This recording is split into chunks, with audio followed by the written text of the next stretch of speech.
Pues seguimos con la primera de las mesas en la que vamos a hablar de los equipos multidisciplinares, en la que veremos seguramente el reflejado, el porqué de ese crecimiento que nos enseñaba José Luis de la farmacia hospitalaria, porque ese crecimiento de los profesionales. Y hoy tenemos la suerte de contar con el doctor José Antonio Marcos para el área de oncología. Él viene del Hospital Virgen Macarena de Sevilla. Luego también contaremos con la doctora Cecilia Martínez Fernández Llamazares del Hospital Gregorio Marañón, que nos explicará pues, cuál es el papel del farmacéutico en el área de pediatría. Posteriormente con Beatriz Calderón. Doctora Beatriz Calderón viene del Hospital Soñatzer y ya lleva bastante tiempo trabajando en área de urgencias. Participa también del grupo Red Faster. Luego participará el doctor Ángel García, él está en el Hospital de Inca y nos comentará cuál es el papel del farmacéutico de hospital en atención primaria. Posteriormente el doctor Juan Peris y hablará del ámbito del sociosanitario. Y por último la doctora Miriam Celdrán del ámbito penitenciario. Así que José Antonio, cuando quieras, tenéis 10-12 minutos por ponente aproximadamente. Y vamos allá. Os haré una señal porque sé que tenéis mucho contenido, pero nos tenemos que intentar un poco ajustar al tiempo. Uno más que otro. Gracias, Jordi, y muchas gracias sobre todo por la invitación. Y creo que no voy a ser el único que está emocionado de estar aquí, porque este primer acto para mí, por lo menos presencial, después de este año y medio quizá que llevamos encerrados en los hospitales y en las habitaciones haciendo diferentes sesiones, pues voy a estar aquí presencialmente con todos vosotros, pues es un placer, ¿no? Bueno, me iban encargado un poco hablaros y compartir con vosotros lo que es la farmacia oncológica y hematológica, ¿no? Un área dentro de la farmacia hospitalaria que para mí evidentemente es apasionante. Bueno, yo os voy a contar un poco lo que es la misión. La misión de la farmacia oncológica es un poco proveer atención farmacéutica de calidad para conseguir el máximo beneficio clínico y siempre para contribuir y obtener los mejores resultados en salud y, por supuesto, siempre de una manera eficiente. Nuestra visión, ¿cuál va a ser? Pues ser un referente tanto para pacientes, para profesionales, los gestores, por ofrecer esa atención farmacéutica de calidad.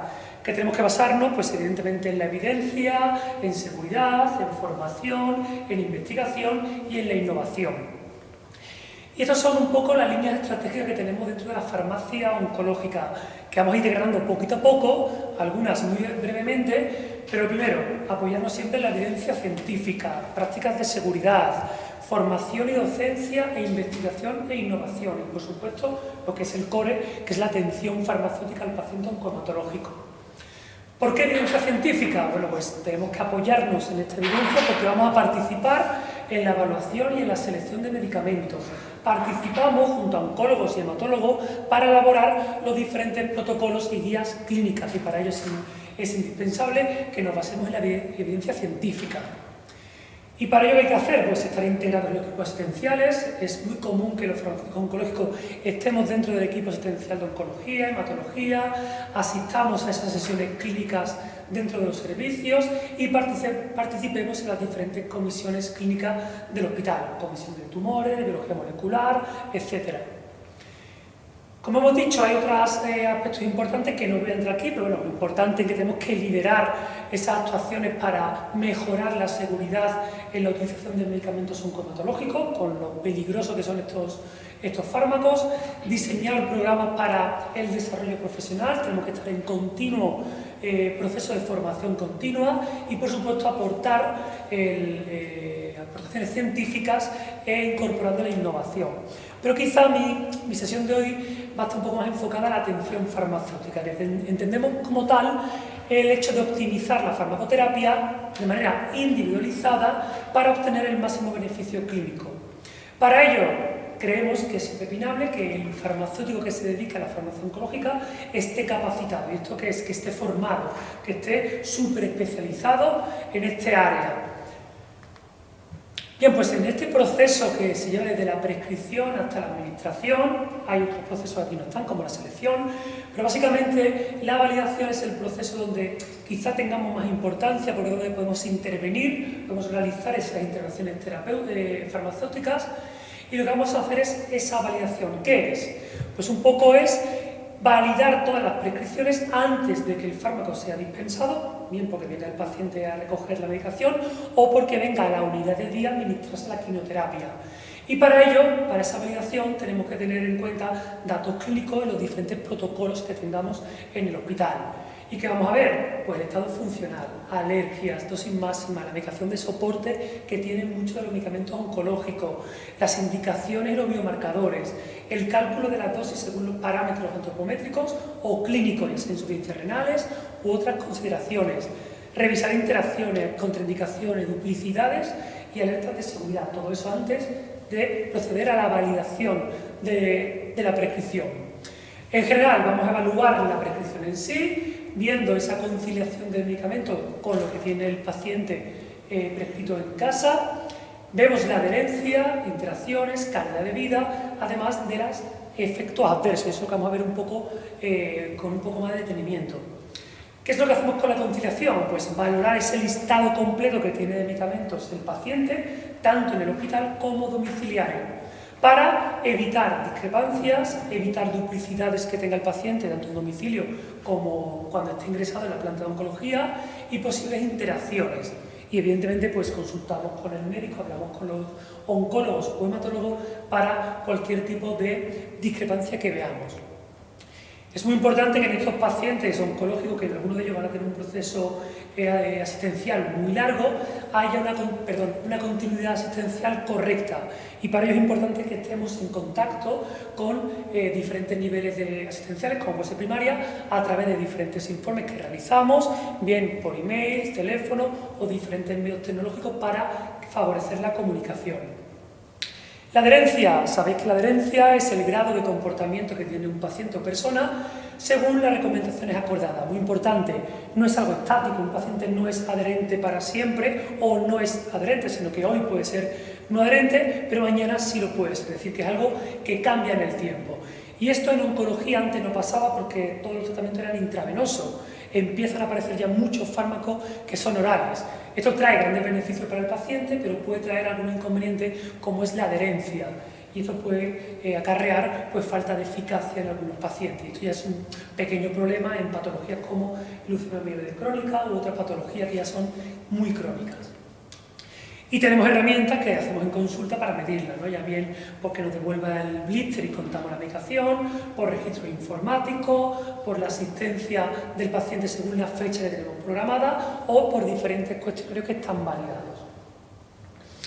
También facilitamos en gran parte esa adherencia o intentamos ser más eficientes porque intentamos ajustar las dispensaciones a las citas que tiene el paciente o los ciclos. A veces que los medicamentos vienen en botes o vienen en una presentación que no se ajusta a las cantidades que necesita el paciente para un ciclo.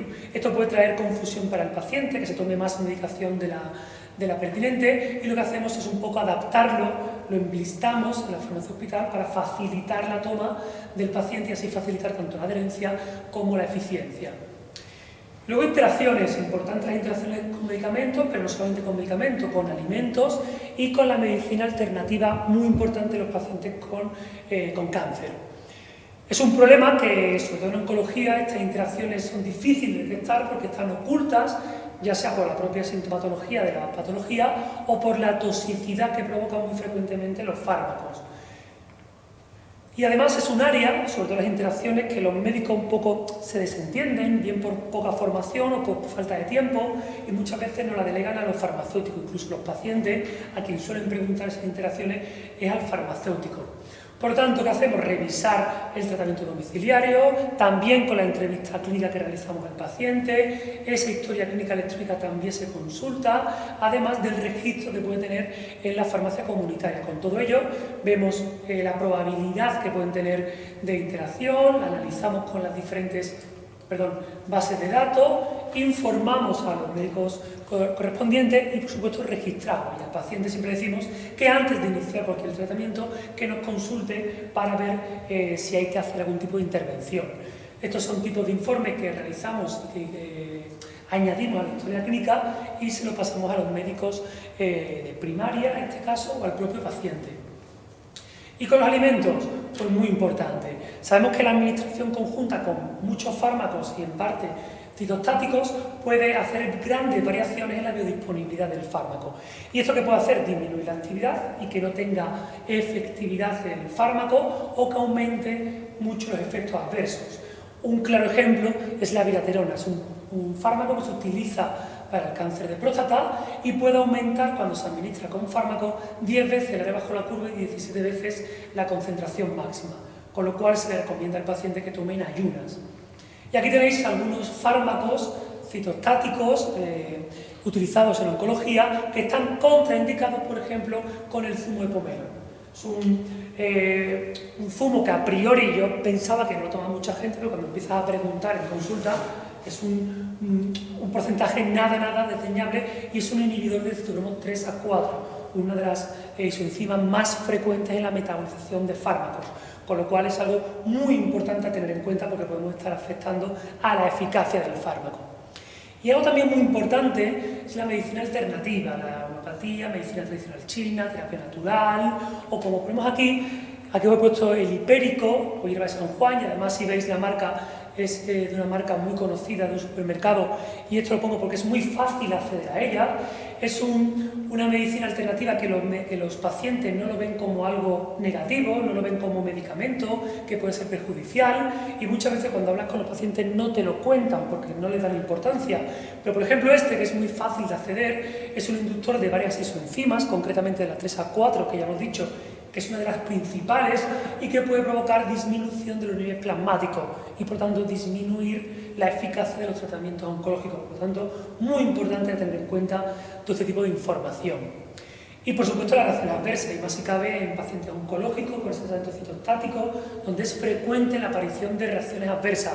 Es importante prevenir, monitorizar, como también tratar estos efectos adversos. Para ello, pues tenemos diseñado diferentes hojas para tratar y para que el paciente sepa cómo tratar estos efectos adversos cuando son leves, ya sea diarrea, mucositis, la astenia, pero también tenemos que estar al tanto al día para ajustar la dosis según la toxicidad que presente, y así poder validar las prescripciones o recomendar ajuste de dosis a los oncólogos o hematólogos.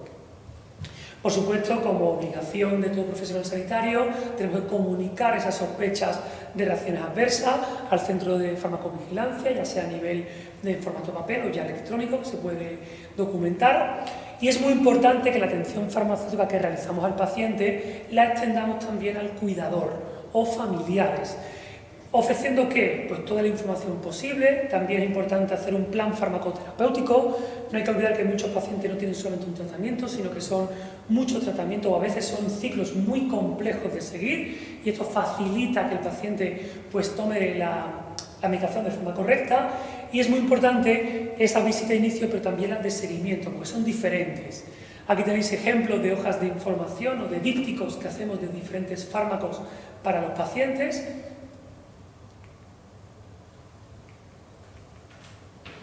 Ahora, o el plan farmacoterapéutico, donde puede tener toda la medicación que tiene el paciente y de forma fácil o sencilla saber cómo tiene que tomar la medicación. También es importante, y ya lo ha comentado José Luis en la presentación anterior, intentar individualizar la atención farmacéutica y la farmacoterapia, aprovechando pues, los conocimientos de farmacocinética y farmacogenética, intentando hacer esos informes individualizados de monitorización terapéutica. Aquí tenemos un ejemplo que ya se realiza en multitud de centros hospitalarios, que es la determinación de la actividad de la enzima dihidropirimidina deshidrogenasa. Es una enzima que degrada los fármacos fluoropirimidinas, como capacitabina o fluoracilo. Es decir, determinar que esta enzima tiene una mutación y por tanto no actúa puede tener como consecuencia que se acumule mucho el fármaco. Esto tiene consecuencias graves e incluso mortales.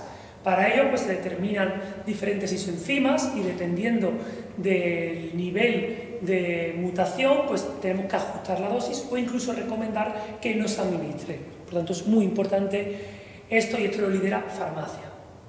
Y muy importante, ya para terminar, la entrevista clínica. Es aquí donde creo que desde la facultad se puede hacer mucho más, ¿no? Fomentar y formarnos en la atención al paciente. Esto lo que consiste un poco en obtener información que sea importante y que no esté recogida en la historia clínica.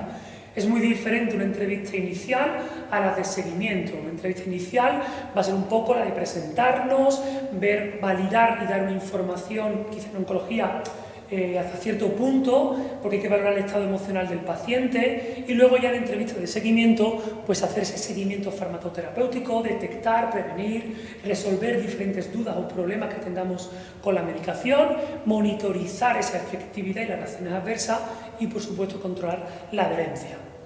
Por lo tanto, la comunicación es clave en farmacia hospitalaria, tanto para el paciente como con el equipo asistencial, y creo que es importantísimo conocer esa técnica de comunicación porque es lo que te va a basar muchas veces tu práctica asistencial. Y para ir terminando, en definitiva, creo que el farmacéutico oncohematológico es un profesional sanitario imprescindible para intentar conseguir los mejores resultados en salud, siempre con la máxima eficiencia. Y como ya se dice, si hay cualquier problema, pues bueno, calma y a preguntar al farmacéutico hospital, que seguramente tendrá la respuesta a cualquier duda. Muchas gracias y cualquier duda, pues encantado de resolverla.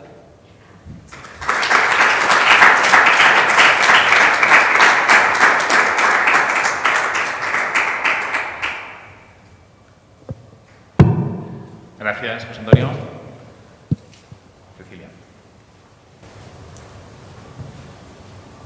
Bueno, buenos días a todos.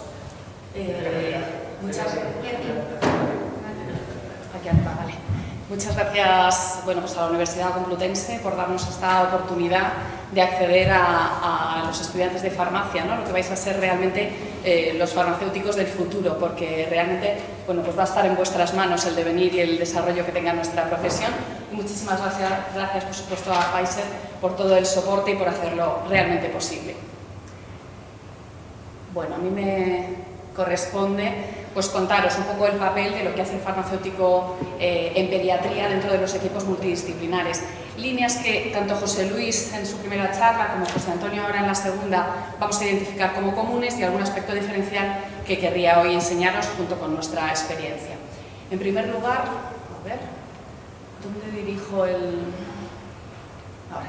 Bueno, como empezaba explicando José Antonio, la misión del farmacéutico de hospital realmente es gestionar los medicamentos del hospital y de los pacientes atendidos en el centro y realizar actividades de farmacia clínica y atención farmacéutica, porque realmente lo que nosotros queremos es contribuir a mejorar los resultados en salud de todos los pacientes a través de esta farmacoterapia segura y eficiente integrados dentro de los equipos clínicos. Y para ello lo que realizamos son labores de atención farmacéutica enfocadas a esta mejora directa en el paciente, colaboramos y trabajamos con los equipos multidisciplinares que les atienden y hacemos del uso de los medicamentos un proceso totalmente eficiente.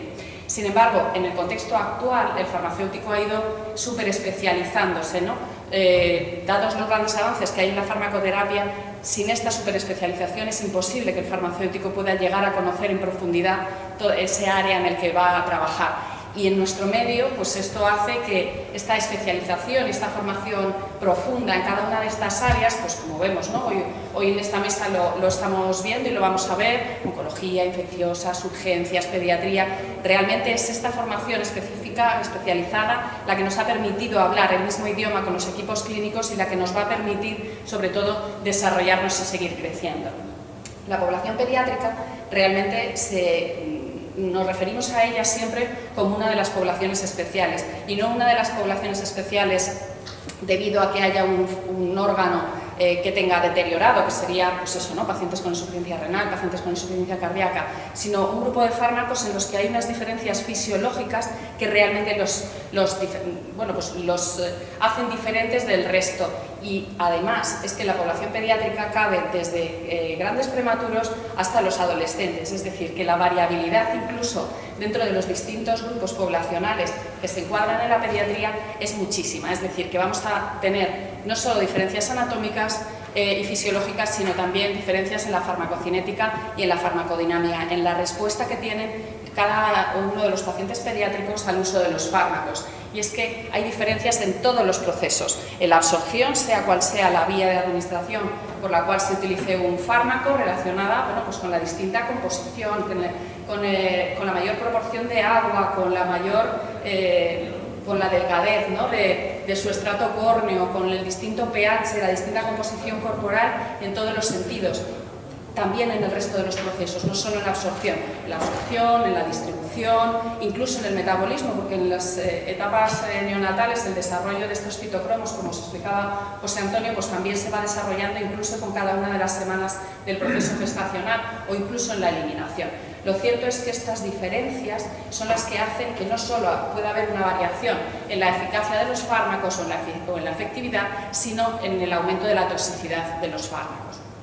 Y además, ¿qué es lo que sucede con los niños? ¿Qué problemática asociada tenemos cuando tenemos que tratarles? Pues realmente que, como decía José Luis y él lo adelantaba, pues no tenemos especialidades farmacéuticas o tenemos muy poquitas adaptadas, acondicionadas para el uso en adultos. Siempre tenemos que utilizar, en muchísimos casos, los comprimidos que tenemos con la dosis de adultos y manipularlos, hacer estos cálculos de dosificación de los que hablo más adelante para poder extraer la dosis de los niños.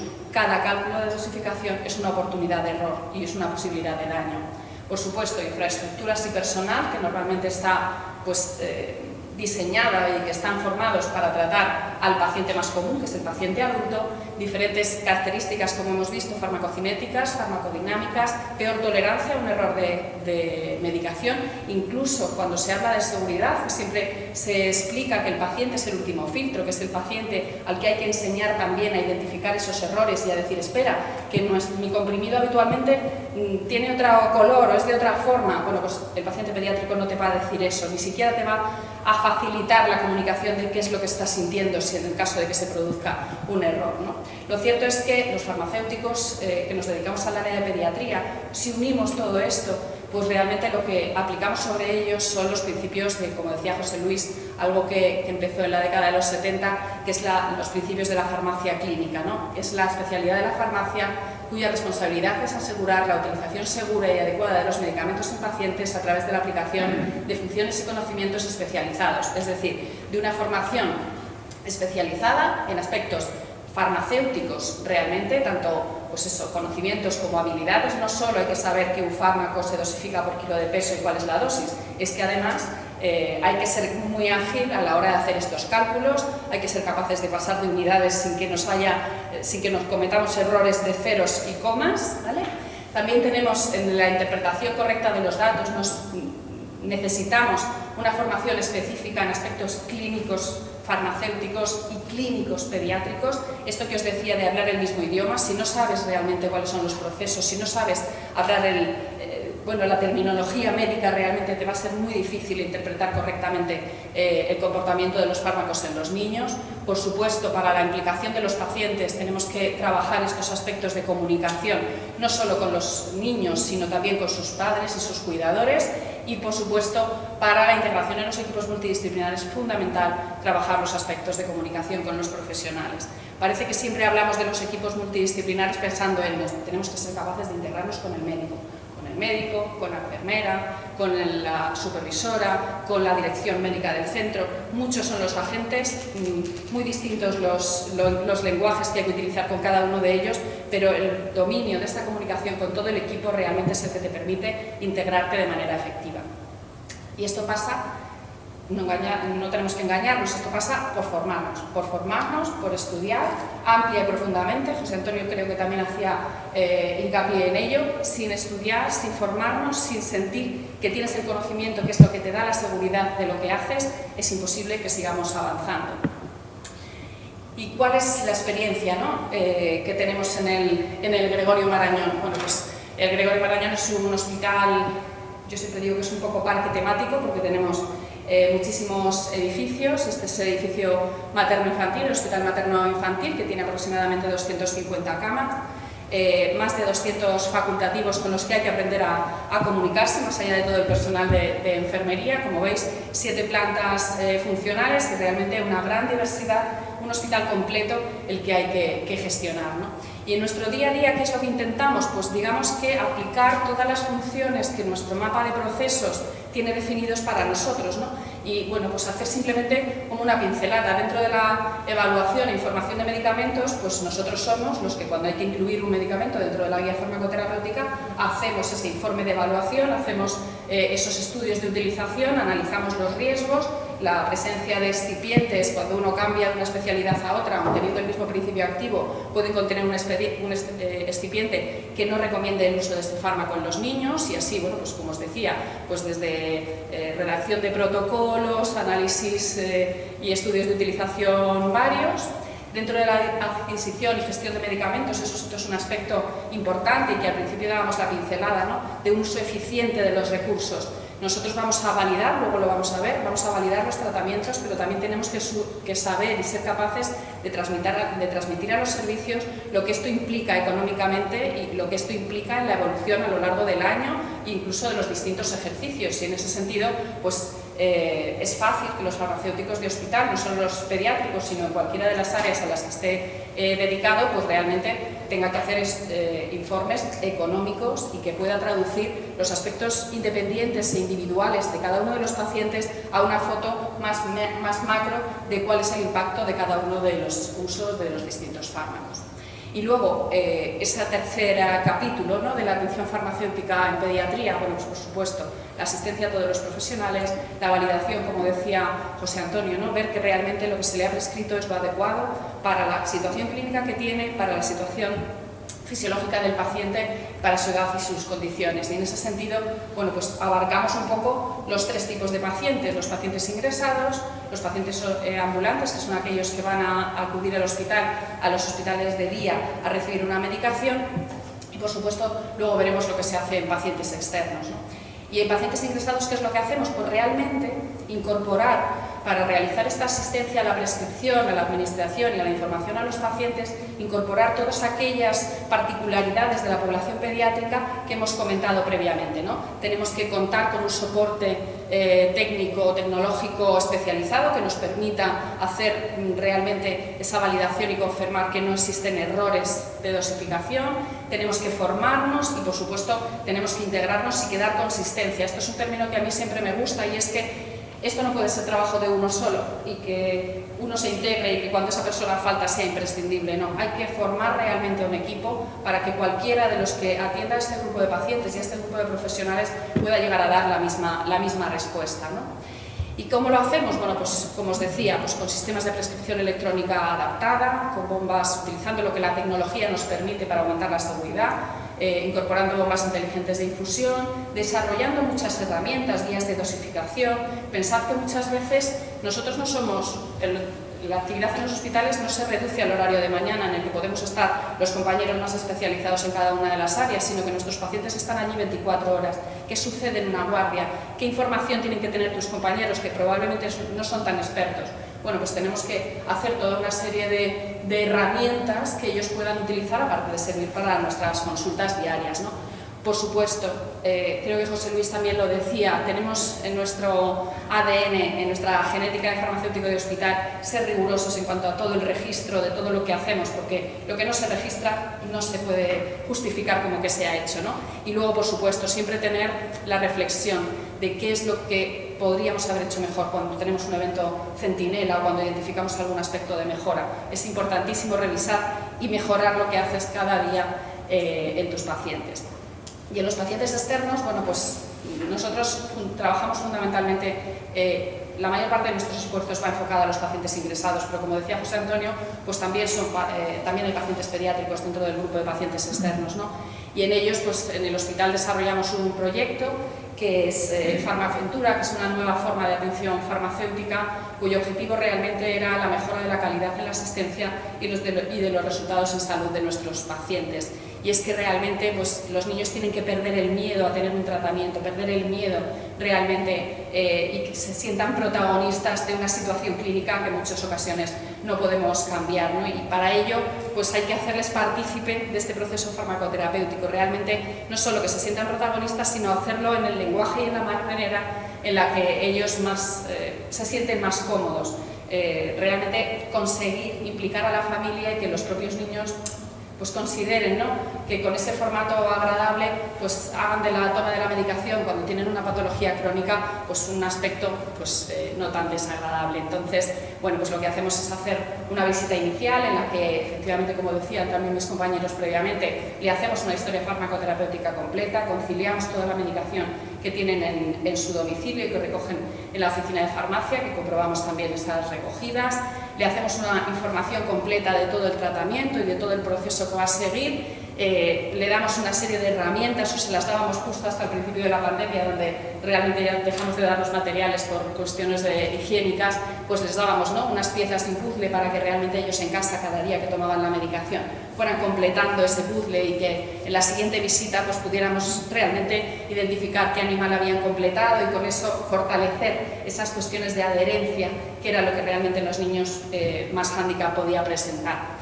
Y en ese sentido, bueno, pues casi a modo no digo de conclusiones, pero sí de resultados, respecto de la integración del farmacéutico en la asistencia del día a día en el área pediátrica. Realmente esta sistemática de registro es lo que te hace posible tener unos resultados objetivables, unos resultados sobre intervenciones farmacéuticas, identificación de errores, captación para evitar que se produzcan, identificación de errores también en la fase no solo de prescripción, sino también de administración a través de la tecnología, la publicación de casos clínicos, de estudios de utilización y realmente, bueno, pues tener la sensación de que hay bueno, pues señales evidentes, ¿no?, de que el farmacéutico pediátrico aporta a la farmacoterapia de los niños, pero también, como os decían, los pacientes externos, que con este programa pues hemos conseguido no solo hacer una mejora sostenida en el tiempo de la adherencia, sino cada vez más ir incorporando pacientes nuevos de distintas especialidades a esta consulta y realmente fortalecer y hacer evidente una actividad clínica dentro del hospital, que nos ha hecho estar de manera efectiva integrados en los servicios, en todos los servicios y secciones dentro del hospital materno-infantil y dar acceso a esa parte más intangible que tiene que ver no solo con la asistencia, sino integrarnos en los equipos para facilitar aspectos de docencia y aspectos de investigación, esos intangibles, ¿no?, que han hecho pues, que la farmacia sea uno más dentro de las sesiones generales del hospital, de las sesiones del servicio del servicio de pediatría, los cuales consideran que la farmacia es una sección más y que la tienen con su programa, tenemos las sesiones más programadas casi que las propias del servicio, ¿no? Y luego pues que como investigadores realmente pues hemos adquirido un papel pues realmente protagonista con proyectos propios y con proyectos de colaboración con los distintos servicios clínicos. En conclusión, realmente, bueno, pues, yo quería daros esa visión general y haceros ver que realmente la integración y el trabajo del farmacéutico de hospital en los equipos multidisciplinares en el área pediátrica es sin duda una realidad que impacta en la mejora de los resultados en salud en los pacientes y en la calidad de la atención percibida para nuestros niños. Muchas gracias.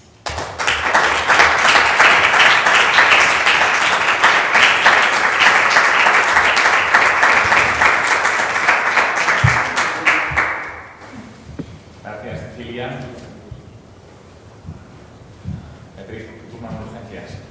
Muy bien, muchas gracias. Mientras me pone la presentación, agradecer a la universidad esta oportunidad, a la SEF y a Pfizer por poder venir y estar aquí presencial. Yo vengo desde Palma de Mallorca, llevo más de 20 años trabajando en un servicio de urgencias y para mí es una suerte poder estar aquí con todos vosotros, veros las caras, casi tocarnos y muchísimas gracias. Lo primero que uno tiene que hacer era el anterior. Vale, para trabajar en un servicio de urgencias es conocerlo, ¿no? Y por esto me gustaría saber si alguno de los que estáis aquí alguna vez habéis estado en un servicio de urgencias de algún hospital. No sé si habéis ido como paciente, si habéis ido acompañando a algún familiar, o no sé qué idea tenéis de un servicio de urgencias. No sé si alguno ha experimentado estar en un servicio de urgencias alguna vez, en un hospital, ¿sí? ¿Y qué sensación te ha generado? Nada, respiro con mis hijos, sobre todo. Con tus hijos. Porque nos dicen, ¿no?, que a veces es un sitio en el que se corre mucho, o que siempre están saturados de gente, que cuando vas pues te va a tocar esperar infinito, que trabajamos gente que estamos buenísima, que es donde te pueden salvar la vida o que está lleno de COVID, ¿no? Os lo digo porque es muy importante cuando queramos trabajar en un servicio de urgencias, conocerlo, conocer el servicio de urgencias, porque de un hospital a otro hay una gran heterogeneidad. Los servicios de urgencias, según la Sociedad Española de Medicina de Urgencias, fijaros que es un sitio en el que se atienden, ¿no se me oye? Situaciones urgentes y emergentes. El objetivo, lo que se busca en un servicio de urgencias es solucionar los problemas que tienen los pacientes, problemas que no pueden demorarse 24 horas, problemas que no se pueden atender en una consulta externa, en atención primaria, que no se pueden atender que requieren una cierta rapidez en la asistencia. Pero fijaros que son problemas que pueden ser objetivos o subjetivos. Es decir, en un servicio de urgencias es como una especie de la cultura del cajero automático. Llego y quiero que me resuelvas el problema ya, pero mi problema puede que no sea grave. Para mí es urgente desde el punto de vista subjetivo, pero a lo mejor no es grave. Entonces, ¿qué pasa? Que en un servicio de urgencias nos llega de todo.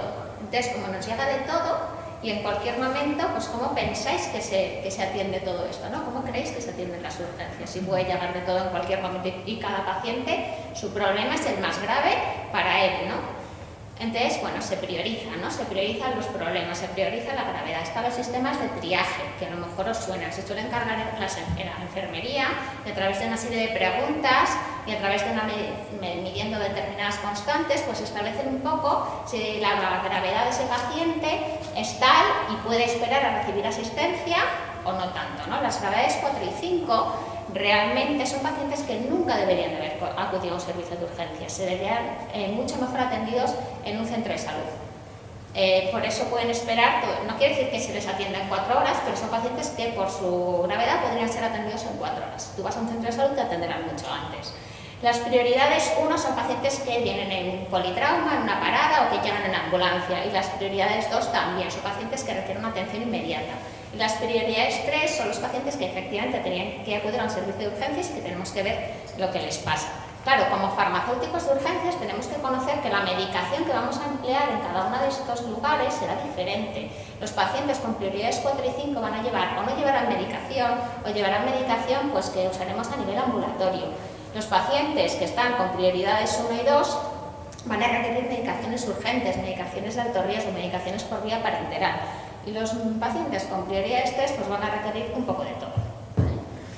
Pero ¿qué peculiaridades tiene entonces un servicio de urgencias? Lo primero es que es la cara del hospital, siempre sale publicado en los periódicos. El hospital de tal está colapsado y es la cara del hospital porque por urgencias ingresa la mayoría de los ingresos urgentes del hospital, casi el 80%. Pero a pesar de eso, y hemos trabajado mucho y lo veréis de cara a urgencias al hospital, el servicio de urgencias, la mayoría de pacientes los devuelve a sus domicilios o a sus centros de salud, a atención primaria, a sus centros sociosanitarios. De hecho, el estándar de calidad de un servicio de urgencias es que no ingrese más de un 8-10% de los pacientes al mes. El resto de pacientes tienen que ser los suyos que vuelvan a sus domicilios, ¿no? Porque les hemos conseguido, hemos dado respuestas objetivas, ¿no? Hemos resuelto su problema. Y luego, desde el punto de vista de los gestores y de la medicación, es un servicio al que a los gerentes de los hospitales, a los jefes de servicio, no les importa mucho desde el punto de vista económico, porque los medicamentos que utilizamos no son excesivamente caros.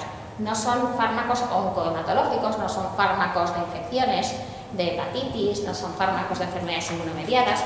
Entonces, ¿qué pasaba? Que algún jefe de servicio, algún servicio de urgencias, cuando se planteaba si poníamos un farmacéutico en urgencias, pues esta es la respuesta que obtenía, incluso de los propios jefes de servicio de farmacia de los hospitales, porque tenemos pocos recursos de personal, pues vamos a destinarlos a dentro del hospital o fuera del hospital, pero no a un servicio de urgencias que al final los pacientes van y vienen, ¿no? Pero ¿cuál es una de las peculiaridades de los servicios de urgencias? Esto es una de las fotos que tenemos en uno de los pasillos del hospital, y es que juntos hacemos grandes cosas, porque los servicios de urgencias trabajamos en equipo. ¿Y por qué me pusieron a mí en este cartel? Porque en un servicio de urgencias que hay una enorme rotación de personal, aparte de un montón de gente que trabaja, nadie hace el trabajo que hace el farmacéutico. Y por eso, trabajando en equipo es una de las cosas más importantes de los servicios de urgencias. Entonces, ¿qué es lo que hago yo? ¿O qué podrás hacer tú si mañana serás el siguiente farmacéutico de urgencias? Como os decía, desde hace bastantes años, unos cuantos farmacéuticos que éramos un poco los frikis de urgencias, nos empezamos a juntar y creamos un grupo de trabajo que inicialmente fue el grupo FASTER y que actualmente se denomina Red FASTER, para compartir y un poco pues nuestra experiencia de cómo empezamos a hacer nuestras primeras andaduras en el servicio de urgencias, nuestras necesidades, y de esta manera pues definimos lo que es una cartera de servicios del farmacéutico de urgencias, que es lo que tenéis aquí a mano derecha. Los americanos, que siempre van mucho más por delante de nosotros, sí que tiene reconocida la Sociedad Americana de Farmacia Hospitalaria desde hace tiempo unas guías, unos estándares en los que te indica cuál debe ser el rol del farmacéutico del servicio de urgencias, con qué nivel de implicación debe de estar, cuál es lo deseable, cuál es lo aceptable, cuáles son los objetivos, etcétera, etcétera. Pero yo os digo que, aunque nosotros como de momento aquí no lo tenemos así, sí que está bastante definida nuestra cartera de servicios. ¿Y un poco qué es lo que hacemos? Pues lo primero es priorizar problemas. Código ictus, código sepsis, politrauma, infarto, parada, trasplante, intoxicaciones.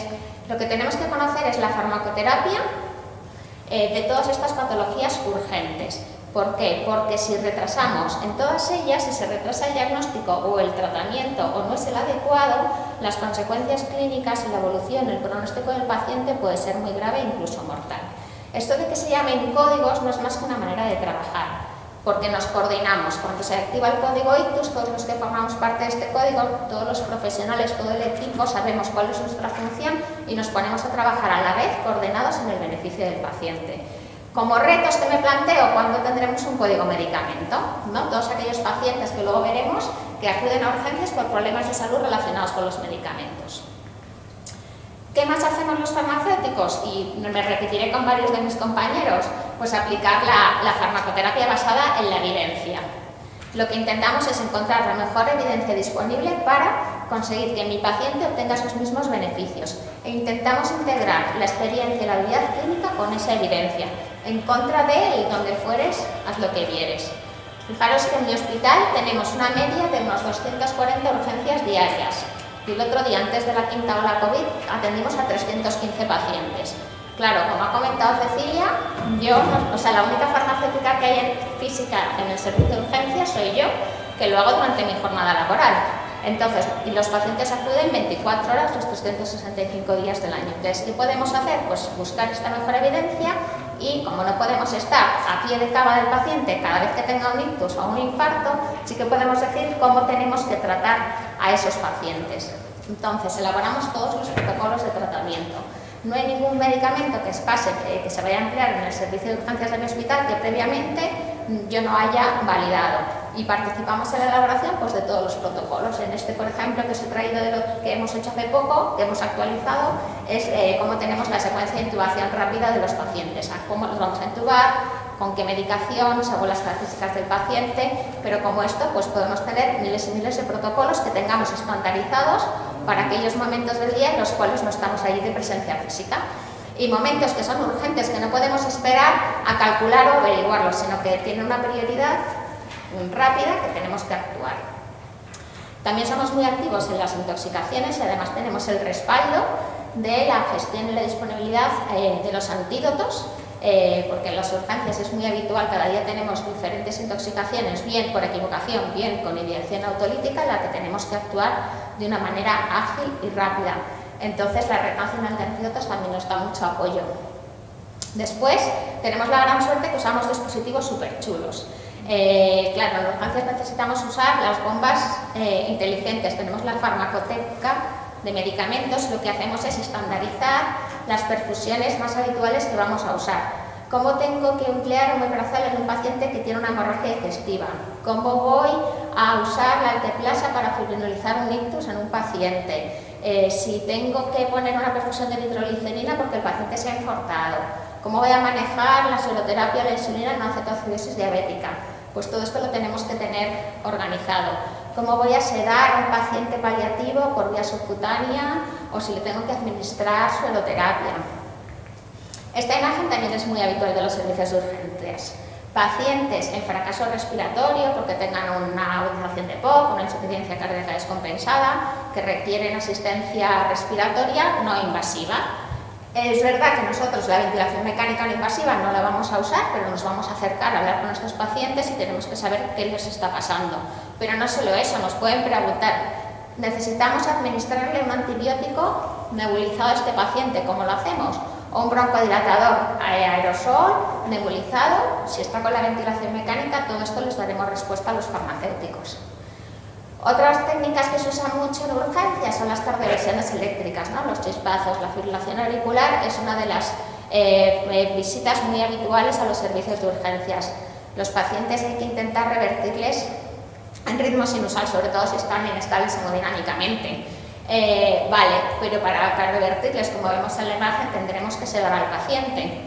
¿Y con qué le vamos a sedar? ¿Es lo mismo una señora que está habituada a usar un montón de benzodiazepinas a una que no? ¿Es lo mismo un paciente obeso a uno que no? Y aparte de sedarlo, le debo poner analgesia, no sea que cuando le chispe le vaya a hacer daño. Todas estas cosas las tenemos que determinar nosotros. En mi hospital trabajamos al lado de un poblado en el que pues se vende muchísima droga y un plan, entonces estamos muy acostumbrados a encontrarnos pacientes con sobredosis de opiáceos, que como son adictos por vía parenteral no les puedes coger o canalizar una vía, entonces nos tenemos que reinventar y empezar a emplear vías de administración de fármacos diferentes, distintas. El empleo por la vía intranasal o pacientes que vienen muy agitados y que para contenerles, para cogerles una vía no te dejan, pues entonces usamos la administración intranasal. Pero ¿de qué medicamentos podemos administrarlos por ahí? ¿A qué dosis? ¿Qué volumen nos permite para que no se salga y entonces la concentración es la adecuada? Etcétera, etcétera. En urgencias empleamos medicamentos de alto riesgo, es decir, medicamentos que si nos equivocamos, las consecuencias clínicas para el paciente pueden ser graves o mortales. Potasio, insulina, anticoagulantes, tenemos que saberlos manejar muy bien, todo el equipo. Fijaros, estos sois vosotros cuando venís a un servicio de urgencias y todos estos somos los profesionales que nos involucramos en vuestra asistencia. Es que los farmacéuticos contribuimos a mejorar nuestra seguridad, la seguridad del paciente. ¿Y qué es esto que nos cuentas de la seguridad del paciente? Vea, pues es que fijaros que por el mero hecho de venir a un servicio de urgencias, 12 de cada 100 pacientes va a presentar un daño como consecuencia de haber pasado por urgencias y no de la enfermedad por la que ha acudido. Esto, la seguridad del paciente, está medida en diferentes ámbitos asistenciales. En los servicios de urgencias hace 10 años se publicó el estudio Badur que midió esto. Y fijaros, lo peor de todo es que el 70% de los casos se puede evitar. Y se vio que los medicamentos estaban muy implicados. Tanto es así que se hizo una campaña que nos dice en urgencias mano firme con la medicación. ¿Y quiénes somos los expertos en medicamentos? Pues farmacéuticos de hospital.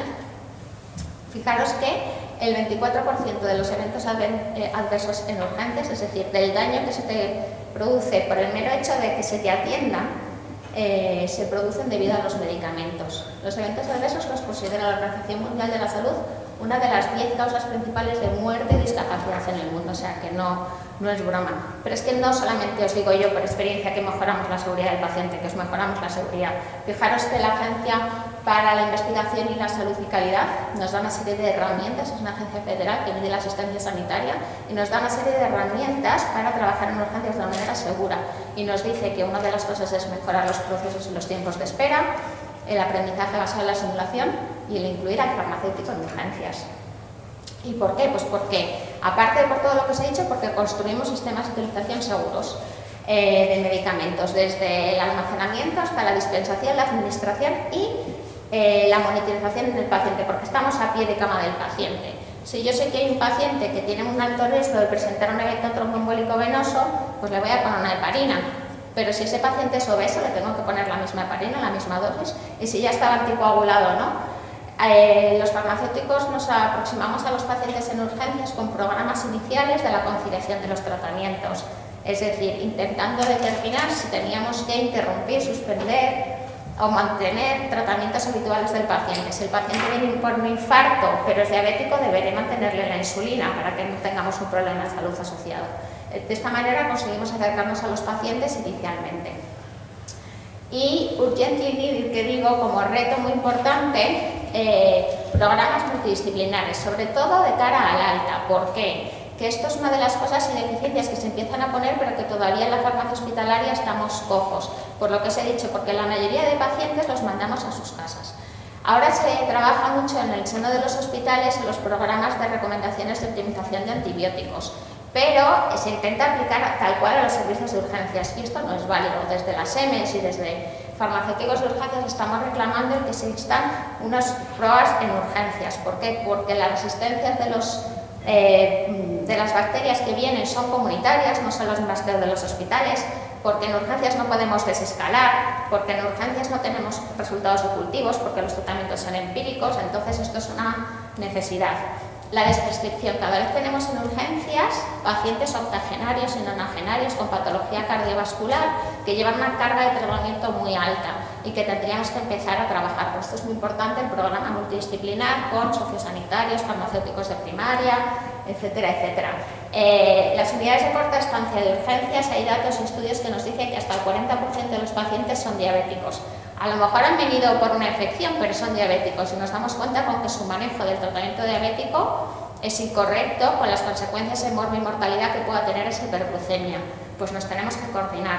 Y sobre todo lo que os decía, encontramos muchísimos pacientes que vienen a urgencias por problemas de salud con sus medicamentos. Desde el grupo de urgencias, desde el grupo RedFaster, cada año hacemos un corte para conocer la prevalencia de estos datos. Y fijaros los resultados de este año, que es una muestra creo que bastante representativa de 23 hospitales de toda España. Casi el 9%, el 8,5% de los pacientes que vienen a los servicios de urgencias de los hospitales es como consecuencia de un problema de salud de los medicamentos. Pero lo que me parece más flagrante son dos cosas. Uno, que casi el 16% es porque tenían prescripciones médicas que no eran apropiadas para ellos, y que después de que pasan por urgencias, os lo he puesto aquí arriba, fijaros que tan solo 10% de los pacientes los ingresamos al hospital y el resto los lanzamos a su casa. ¿Y qué pasa? Que a los 30 días nos vuelven, el 23% vuelve al servicio de urgencias por el mismo motivo. Entonces es muy importante que nos empecemos a coordinar en estos puntos. Pero sobre todo, ¿qué hacemos los farmacéuticos de urgencias? Nos lo pasamos súper bien. Es como una montaña rusa montar en urgencias, o sea, trabajar en urgencias. Cada día es diferente, no sabes lo que te vas a encontrar, no te puedes programar y luego eres el más divertido en todas las cenas, comidas, familiares, con amigos, porque tienes 200.000 anécdotas. Muy recomendable. Y esto es lo que le va a pasar a los R1 que se van a incorporar ahora en el servicio de urgencias. Van a preguntarle al adjunto, es un paciente complejo y creo que estos son los fármacos y dosis adecuadas. ¿Crees? Coméntalo con Vera, ¿no? Con el farmacéutico de urgencias. Pero ¿cuál creéis que es la clave? Y ya lo han comentado algunos de mis compañeros, para que aportemos valor, ¿no? Los farmacéuticos en urgencias, ¿por qué pasa esto? Bueno, lo primero, formación. Y si os animáis a hacer el CIR, pues la formación la vais a tener, por eso tenéis 4 años de especialidad y el cuarto año es la formación clínica, que tendréis la oportunidad de trabajar con adjuntos en los servicios clínicos, ¿no? Y si en vuestro hospital no, encima la SEF tiene un programa de RotaSEF que puedes venirte a rotar conmigo a Mallorca, que encima es súper chulo. No solo el hospital, sino también Mallorca. Pero no solamente hace falta formarse, sino que tenemos que estar constantemente actualizados, por lo que os decía.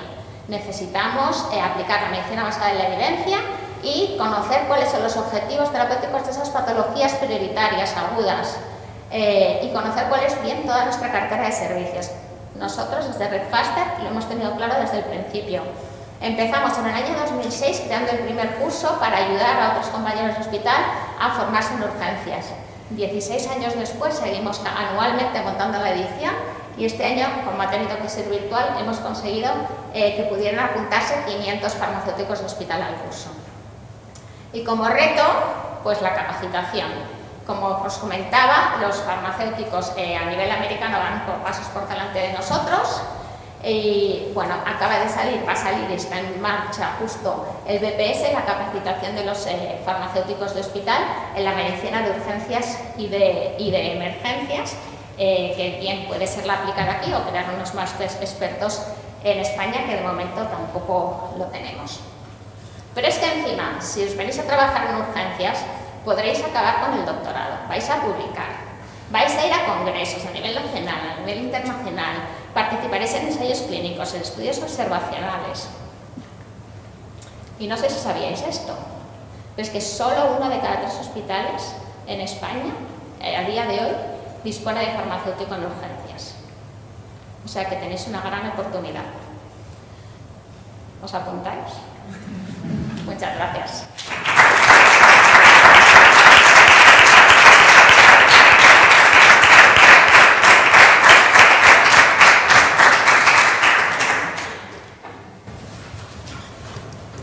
Gracias, Bea. La verdad es que os lo estamos poniendo complicado, ¿eh? Ya incluso llegar a farmacia hospital y no saber por dónde qué elegir. Ángel, cuando quieras, con tu parte de farmacéutico de atención primaria. Pues venga, vamos allá. Nada, bueno, la verdad es que es un placer estar aquí, ¿no? Siempre es muy agradable que te inviten a hablar de lo que haces, ¿no? Sobre todo cuando lo que haces te gusta bastante. Aquí se me oye mejor, ¿no? Perfecto. Nada, bueno, la mayor parte de los que veo por aquí jovencitos, otros no tan jovencitos, ¿no? Pero los jovencitos veo que ya estáis en la etapa final, ¿no? de vuestra vida universitaria y ahora, pues bueno, hay que elegir, ¿no? Cómo queréis desarrollar vuestra profesión o cómo queréis desarrollaros profesionalmente, ¿no? La verdad es que, no sé, yo creo que todos los que estamos aquí, o muchos de los que estamos aquí, ¿no? Los que ya tenemos unos años, hemos pasado por esto y, bueno, no sabes muy bien qué hacer, ¿no? Yo creo que la farmacia hospitalaria es uno de los mejores caminos que podéis elegir, ¿vale? Después de escuchar a Bea, creo que no os quedará ninguna duda de que es la elección buena. Yo, la verdad es que, mirando hacia atrás y con la perspectiva que te dan los años, ¿no? Creo que fue la mejor decisión que pude haber tomado en su momento, ¿no? Elegir esto, sobre todo por la variedad, ¿vale? La variedad que tiene la farmacia hospitalaria. Es muy difícil que no encontréis un área de la farmacia hospitalaria por la que os podáis apasionar o a la que podáis pensar o creer que merece la pena trabajar en ella, desde evaluación de medicamentos, urgencias, atención primaria, geriatría, pediatría. Es decir, es muy difícil no encontrar un sitio que te guste. No sé si la presentación ya está lista.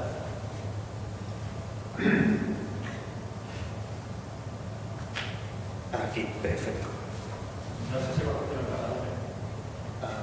Aquí, bueno, venga, vamos a saltar. Bueno, yo la verdad es que soy un poco un bicho raro dentro de la farmacia hospitalaria, ¿no? Yo soy un farmacéutico especialista en farmacia hospitalaria y sin embargo no trabajo en el hospital. Entonces muchas veces me hacen preguntas, ¿no? Generalmente los compañeros de facultad siempre me hacen la pregunta de ¿hay farmacéuticos en los centros de salud? Pues sí, hay farmacéuticos en los centros de salud. Y otros compañeros de especialidad lo que me preguntan es, pero vamos a ver, Ángel, ¿qué hacéis los farmacéuticos en los centros de salud? ¿No? O sea, no sé, si haces farmacia hospitalaria es para trabajar en un hospital, ¿no? Mira que hay sitios para que vayas a dar a primaria. La verdad es que a veces no sabes muy bien qué responder a estas preguntas, ¿no? Quizás la mejor respuesta que se puede dar a una persona que pregunta qué hace un farmacéutico de hospital de atención primaria sería responder a la gallega, ¿no? Con otra pregunta, decirle ¿qué no hace? Bien, la verdad es que hacemos bastantes cosas. Realmente lo raro es que no haya más farmacéuticos de hospital trabajando en atención primaria. Os voy a dar solo un dato, podría daros muchos, pero os voy a dar solo uno porque se trata de sembrar en vosotros, ¿no? la inquietud de la farmacia hospitalaria, no asustaros definitivamente. Este es un estudio que se publicó el año pasado, es un trabajo publicado por el grupo del medicamento de la Sociedad Española de Medicina de Familia, que coge un corte que va de los años 2005 a 2015. ¿Vale? En estos años lo que evalúa es un poco el grado de polimedicación de los pacientes, ¿vale? Con las tasas de polimedicación de los pacientes mayores de 65 años o de 65 años o más. Actualmente, o sea, al año 2015, ahora yo creo que ya está peor la situación, el 28% de los pacientes de 65 años o más tomaban 5 medicamentos o más al día. Es una tasa muy elevada. Pero luego tenemos otro concepto nuevo, que es el de polimedicación excesiva, ¿vale? Que es tomar 10 medicamentos o más cada día, ¿vale? Aquí tenemos unas tasas del 3,4%.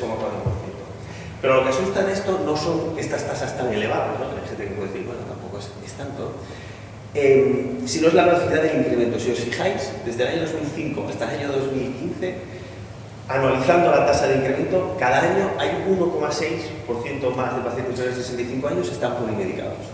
Y cuando vamos a la polimedicación excesiva, 0,25. Es decir, las tasas de incremento son muy, muy grandes, ¿no? Bea ha dicho que nosotros somos los expertos en medicamentos, ¿no? Esto al final es un problema. Y creo que nosotros tenemos mucho que aportar, no probablemente la solución única de este problema, pero sí somos una parte de la solución. Estoy convencido de que somos una parte de la solución. Vale. Bea os ha dicho que somos los expertos en el medicamento, y es verdad, ¿vale? Pero también creo que tenemos que ser los expertos, o una parte de los expertos en terapéutica, es decir, no solamente conocer los tratamientos que están disponibles para el tratamiento de una dolencia, sino cómo aplicar esos tratamientos para conseguir el mayor beneficio de los pacientes. Porque la polimedicación no sale gratis, la polimedicación tiene importantes efectos o consecuencias, ¿no? La primera de ellas es de seguridad para los pacientes. A medida que se complican los tratamientos farmacológicos, hay más interacciones, más errores en dosificación, etcétera, y entonces aparecen problemas de seguridad, efectos adversos que mimetizan a veces síntomas de enfermedad y se tratan con otros fármacos, es decir, cascadas terapéuticas que es un empezar y no acabar. Luego, aparte, tiene unos costes importantes. El medicamento es la medida estrella del sistema sanitario y el gasto en medicamentos es una partida muy importante del gasto sanitario y los gestores siempre se fijan en esto, ¿no? La polimedicación incrementa ese gasto, es un gasto inútil. ¿Vale? Es un gasto inútil porque nos gastamos dinero en los medicamentos que ya no es que igual no tengan los pacientes, sino que además nos perjudican y tenemos que gastarnos dinero en tratar esos efectos adversos, ¿no? Por lo tanto, creo que los farmacéuticos aquí tenemos un papel muy importante en incrementar la seguridad de los tratamientos, la seguridad de los pacientes y también en garantizar o ayudar a la sostenibilidad del sistema sanitario. La polimedicación tiene otra consecuencia importante, que es la adherencia. ¿Vale? Hay abuelillos que toman 15, 16, 17 pastillas al día, los abuelillos suelen ver mal, suelen oír mal, ¿no? Tienen menores capacidades cognitivas, a medida que envejecemos aprendemos vía colinérgica y a veces es confuso tomar los medicamentos. Una mala adherencia no solamente se traduce en una pérdida de recursos, sino también en un mal control de las patologías de base.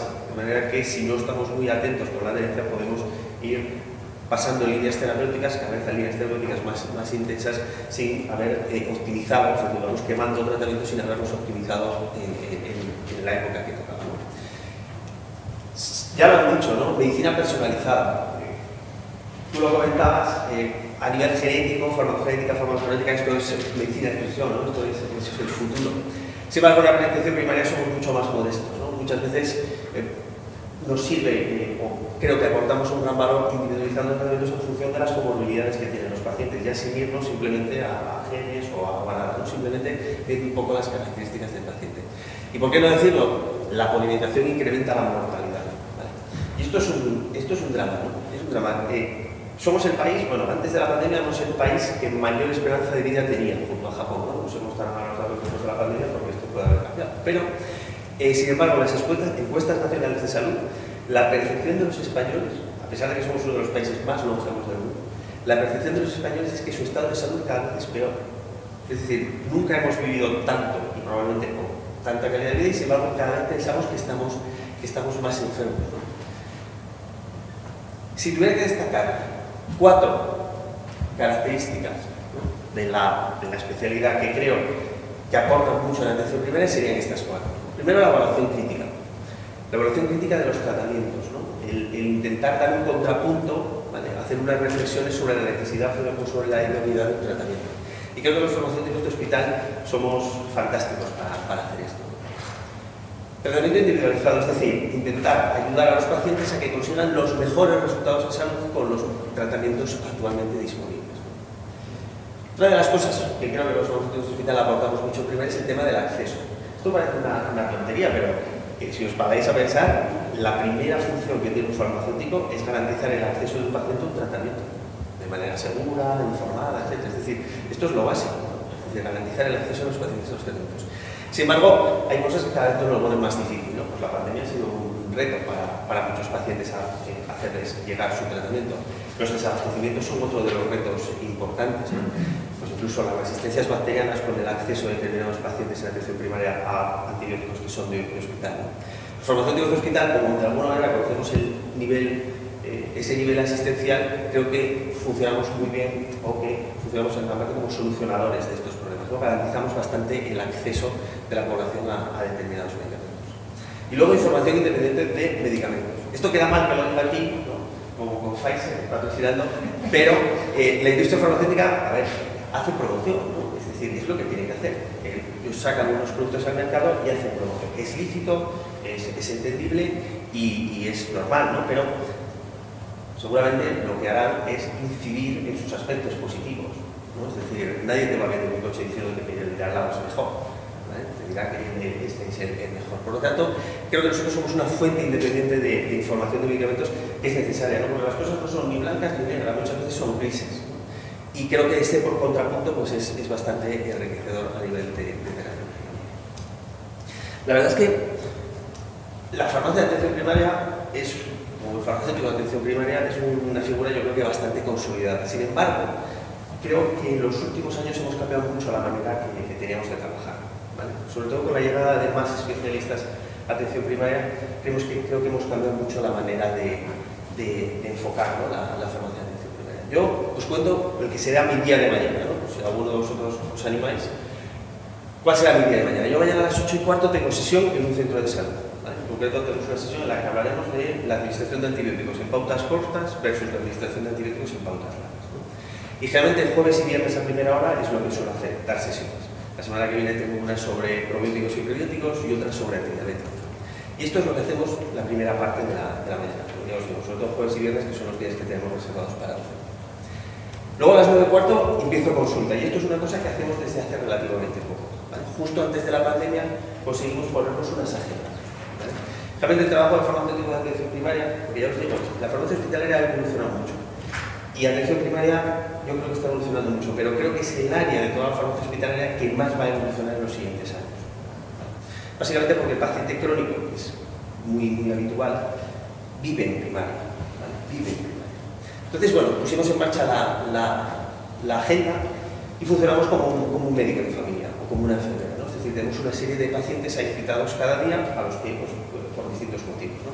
Al principio se pensó como una agenda solamente para interconsultas de otros profesionales sobre medicamentos, etcétera, efectos adversos, disponibilidad, desabastecimientos, etcétera. Y pues con el COVID, la verdad que todo momento de crisis también es una oportunidad, ¿no? Ya empezamos pues, a tener pacientes citados directamente desde admisión, es decir, somos el primer filtro, no es un paciente que llega primero al médico de familia y luego nos lo pasa a nosotros, sino que ya directamente desde admisión nos lo pasa, ¿no? Esto tiene una ventaja importante, es que ahorramos bastantes consultas, a veces por chorradas de no me acuerdo cómo tenía que tomar la medicación. Esto lo hago más o menos hasta media mañana, 12:30, 3, una en función de cómo esté el día. Ya os digo que el COVID ha potenciado mucho esta agenda, ¿vale? La verdad que nos ha venido bien desde este punto de vista. De momento solo las hacemos telefónicas, ¿vale? La idea es en el futuro intentar hacer alguna consulta presencial. Y luego a la 1 generalmente suele llegar el momento de la revisión de tratamientos, ¿vale? De optimización de tratamientos. Muchas veces algún profesional nos pide que revisemos algún paciente. Nosotros tenemos un programa de crónicos en Baleares, de manera que tenemos a los pacientes crónicos, porque los tenemos etiquetados, ¿no? En crónicos avanzados o en crónicos complejos. ¿Vale? Tiene que cumplir una serie de requisitos. Entonces, pues bueno, revisamos estos pacientes. Generalmente pacientes que cumplen algunas condiciones que a nosotros nos parecen de interés, por ejemplo, con demencias, ¿vale? En la que un paciente que comienza siempre tienes que ir empezando a revisar un poco el tratamiento. Generalmente hay que hacer una poda de su tratamiento farmacológico, o bien solicitudes expresas que nos hacen, pacientes paliativos o pacientes que han tenido un ingreso hospitalario. Un paciente crónico, un crónico complejo, cuando hace un ingreso hospitalario, generalmente siempre da un pasito para atrás, ¿no? Siempre suele cambiar su estado de salud a un pasito para atrás. Y esto hay que revisar. Hay que revisar si la terapia farmacológica sigue teniendo sentido con estos pasitos hacia atrás. Y esto es un poco lo que hacemos en la parte final de la mañana. Antes del COVID solíamos hacerlo en equipos multidisciplinares, nos solíamos reunir con médicos siempre, a veces con enfermera, y en los días que había suerte venía un internista del hospital y también lo comentábamos con el internista del hospital. La verdad es que eran encuentros que nos venían súper bien, súper enriquecedores, en las que además aprendías un montón, pero lamentablemente con el COVID esto no hemos tenido que cambiar la manera de hacerlo. De hecho, durante un tiempo, durante las peores épocas de COVID se paró de hacer. Ahora lo estamos retomando y estamos viendo un poco cómo podemos hacerlo, porque a través de Zoom y tal es un poco complejo hacerlo.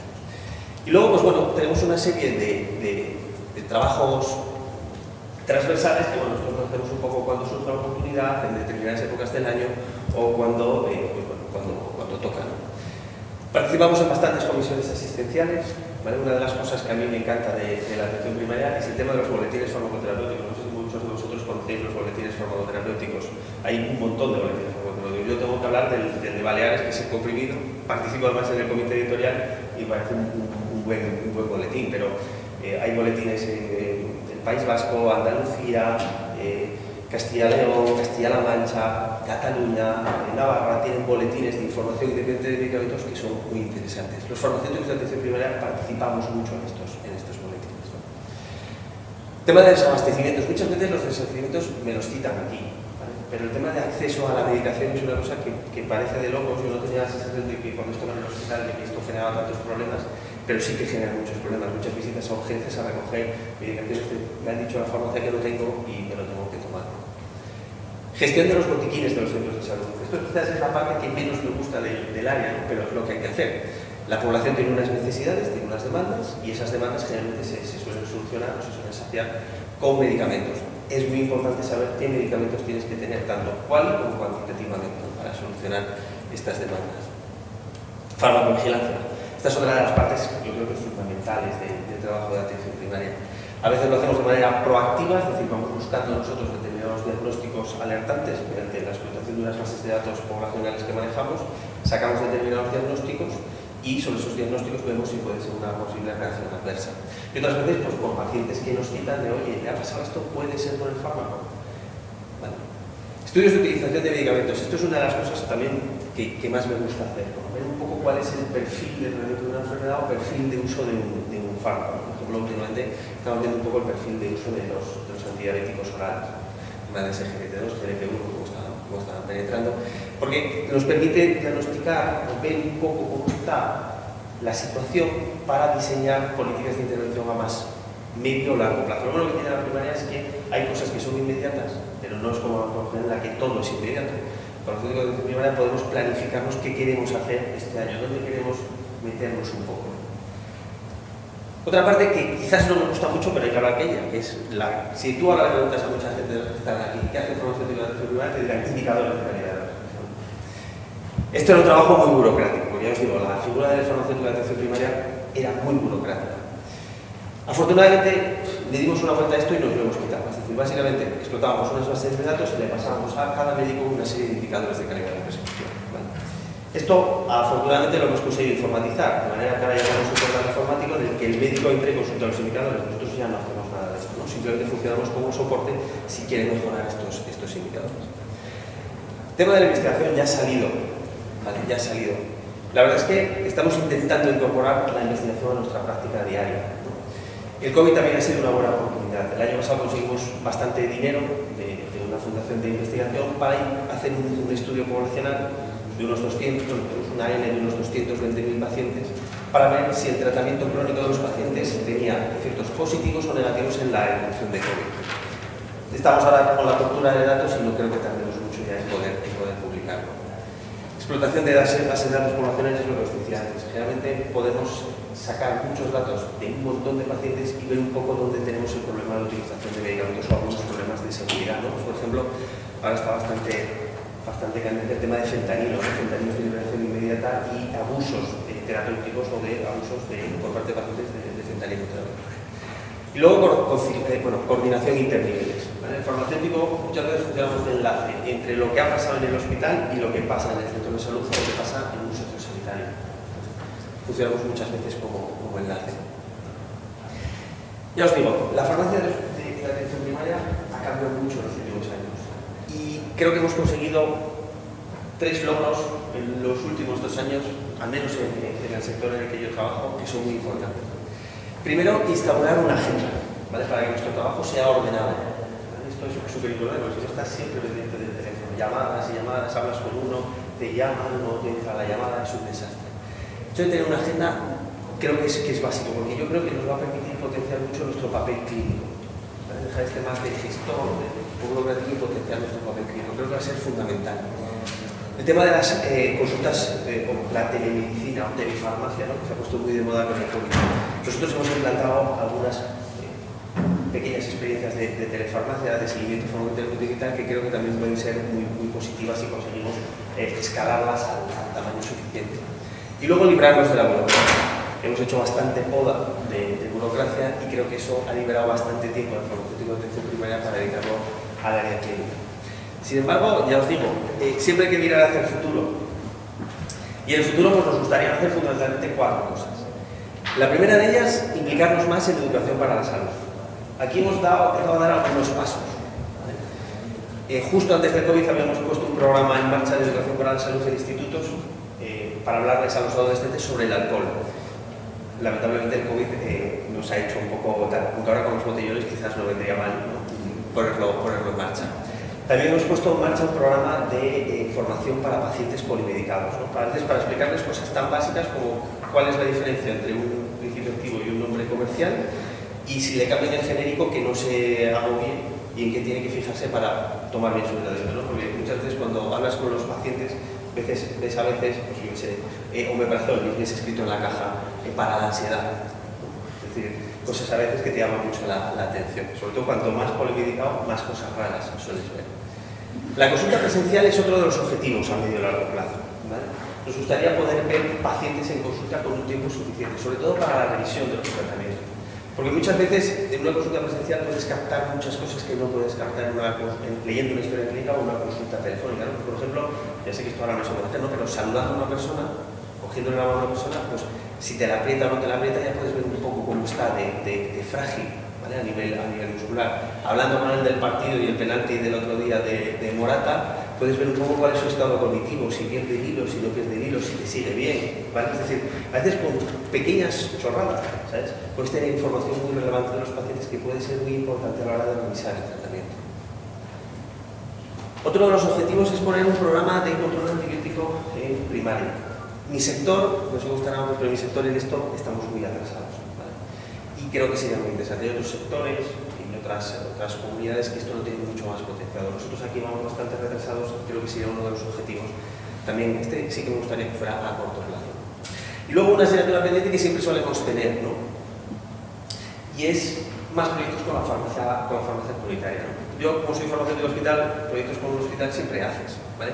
Pero con la farmacia comunitaria generalmente no hacemos nada, ¿no? Es verdad que la farmacia comunitaria tiene mucha variedad, ¿no? Hay gente que trabaja de una manera, hay gente que trabaja de otra, luego pues, está el colegio, está el ASEFAC por otro lado, a veces es difícil entenderse, ¿no? Pero bueno, aquí hemos intentado dar los primeros pasos para ver si nos ponemos de acuerdo, al menos en qué áreas podemos colaborar o en qué áreas queremos colaborar.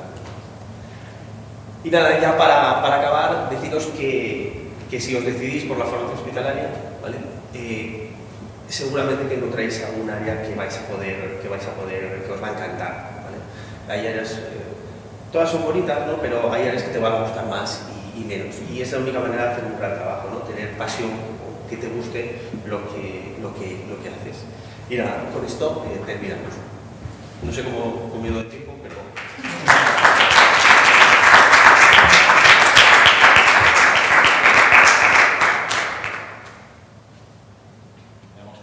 Gracias, Ángel. Damos paso al siguiente ámbito, sería el ámbito sociosanitario, a cargo de Juan Peris. Juan Peris trabaja en el Centro Sociosanitario de La Cañada, en Valencia. Juan, cuando quieras. La mascarilla. No nos terminamos de acostumbrar. Vale, por nada. Perdón, de entrada agradeceros a todos los organizadores que me hayáis puesto todas las facilidades del mundo para poder venir aquí y estar con vosotros. Es un privilegio, la verdad. Es una ciudad y un gusto encantador, súper bonito. Bueno, yo os voy a explicar cómo adaptamos un poco, cómo trabajamos desde la farmacia de hospital en el ámbito sociosanitario. Ha salido antes, José Luis Poveda lo ha comentado también en su intervención. Es uno de los campos, uno de los ámbitos donde la farmacia de hospital más puede crecer a partir de ahora, con las legislaciones. Y voy a empezar presentándoos primero para haceros una idea de a qué personas estamos atendiendo. Y esto es un ejemplo, hay muchos otros tipos, pero esto es un ejemplo, podría ser un ejemplo bastante claro de las personas a las que atendemos. Porque si entendemos a quién vamos a cuidar, si eso lo entendemos, nuestra organización, nuestra visión de lo que tenemos que hacer para dar la mejor atención posible será posible, ¿no? Si no entendemos qué necesidades tienen, no vamos a poder trabajar bien en el cuidado. Pues bueno, una mujer de 82 años que puede estar diagnosticada de Alzheimer, insuficiencia cardíaca, depresión, cardiopatía isquémica, fibrilación auricular, hipotiroidismo, artrosis, una persona polimedicada, pluripatológica, con multimorbilidad y por tanto estará polimedicada, porque tiene todas estas enfermedades. Precisa ayuda para su higiene personal, también puede precisar ayuda para alimentarse, incluso para asearse, incluso para caminar. Empieza ya a tener un grado de dependencia que precisa algo más que una buena atención a nivel de su salud. Ya presenta episodios de incontinencia, se empieza a desorientar y llega un momento en que, por el tema del Alzheimer y la demencia, empieza a tener alteraciones conductuales tipo agresividad o agitación que normalmente son a causas de un ingreso en una residencia, en un centro sociosanitario. Y estas personas, este es un paciente tipo sobre lo que podemos trabajar. Pero además este paciente va a evolucionar. Pensamos muchas veces que el paciente crónico es un paciente crónico que siempre está igual, y no es verdad. El paciente crónico, sus patologías avanzan, su deterioro avanza, ¿no? Tanto empieza con una comorbilidad, eso le procura luego una fragilidad que se va desarrollando en discapacidad y poco a poco hasta que fallece. O sea que es un paciente dinámico en el que vamos a perder la posibilidad de emplear las guías clínicas para decidir qué tratamientos son los más adecuados, porque se nos va a complicar mucho y vamos a tener que acabar haciendo un tratamiento muy individualizado. Y por tanto nos encontramos con una incertidumbre clínica y complejidad terapéutica, por no poder incorporar las guías clínicas, porque no hay evidencia científica. Los estudios clínicos se hacen con pacientes normalmente adultos, mayores de 65 años, hay muy poca información sobre cómo se comportan los medicamentos en pacientes más mayores, y encima hay ya mucha menos en pacientes más mayores que tienen además 3, 4 o 5 patologías. Además nos encontramos que son personas ya muy mayores y tienen una respuesta difícil de prever. Antes han comentado los cambios farmacocinéticos, farmacodinámicos en los niños, en los ancianos es similar. Son muy heterogéneos a nivel individual y eso nos obliga a ver en qué situación está cada paciente e intentar individualizar el tratamiento. Y eso es difícil. Es decir, es difícil porque es difícil tomar la decisión, ¿no? ¿Qué decisión tomo? Porque no tengo un apoyo de la evidencia científica. Es decir, nos encontramos en un ámbito en el que es un paciente complejo, que va a necesitar una atención sanitaria pero también social. Y la única forma es centrarlo en la persona, centrar qué necesidades tiene esta persona, vamos a intentar dárselas, ¿no? Y por tanto tiene que ser dinámica porque va a evolucionar, tiene que ser multidimensional porque tenemos que adaptarnos a todo o entender todas las dimensiones de la persona, y por tanto si tiene que ser multidimensional tendrá que ser multidisciplinar. Y además una característica que siempre se olvida, y también ahora con el tema del COVID se ha olvidado mucho, que es que este ámbito asistencial no es un hospital, no es un domicilio, no está integrado en el sistema sanitario y tiene un déficit en recursos humanos impresionante. Todo eso. Eso hay que entenderlo para entender por qué pasan a veces las cosas que pasan. Entonces, desde el servicio de farmacia de hospital nos tenemos que plantear que, dada ese tipo de paciente y ese tipo de atención que va a necesitar, no es cuestión de trasladar la dinámica normal de la farmacia hospitalaria, sino que tenemos que desarrollar una atención farmacéutica específica e integrada en el ámbito. Y esto, yo llevo 20 años trabajando aquí, pero nos ha costado mucho entenderlo. Esto uno lo entiende a base de pegarse golpes contra la pared por no entender por qué no funcionan las cosas cuando funcionaban en el hospital, y hasta que no entiendes bien el paciente y entiendes bien el ámbito asistencial, es cuando ya te das cuenta de que hay que cambiar y hay que organizarnos, nos tenemos que organizar de otra forma para poder dar un valor. Y por lo tanto, dos características básicas tiene que tener un servicio de farmacia que se vaya a dedicar a este ámbito. Una que tiene que ser integrada. Tenemos que cubrir todas las necesidades de estos pacientes, de estas personas. Y la otra es que tiene que estar integrada. Es decir, o sea, habéis visto las características de María, de la paciente que os he puesto de ejemplo. Todos los procesos farmacoterapéuticos y todas las líneas de atención farmacéutica que incorporemos tienen que ser multidisciplinares. Porque no podemos entender la realidad de la persona si no trabajamos junto con el equipo. Entonces nosotros tenemos 4 líneas de actuación básicas que os voy a explicar, bueno, no voy a explicar, solo os voy a comentar y me centraré solo en una. Una sería la selección y gestión de medicamentos, productos sanitarios y nutrición enteral, que es decir, tenemos que darle todo lo que va a precisar esa persona, o sea, a nivel y trabajar con las guías, igual que trabajamos en el hospital, pero entendiendo el ámbito asistencial.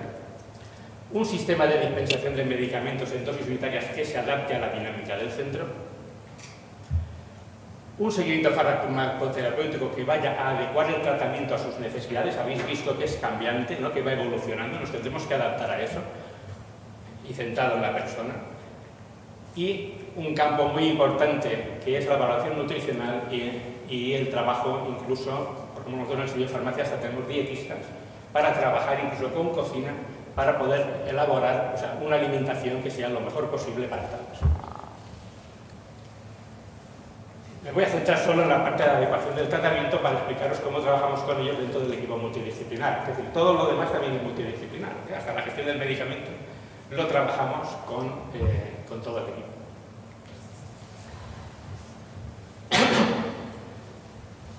Y la base de la adecuación del tratamiento se centra en la atención centrada en la persona que se desarrolla en las residencias, en los centros.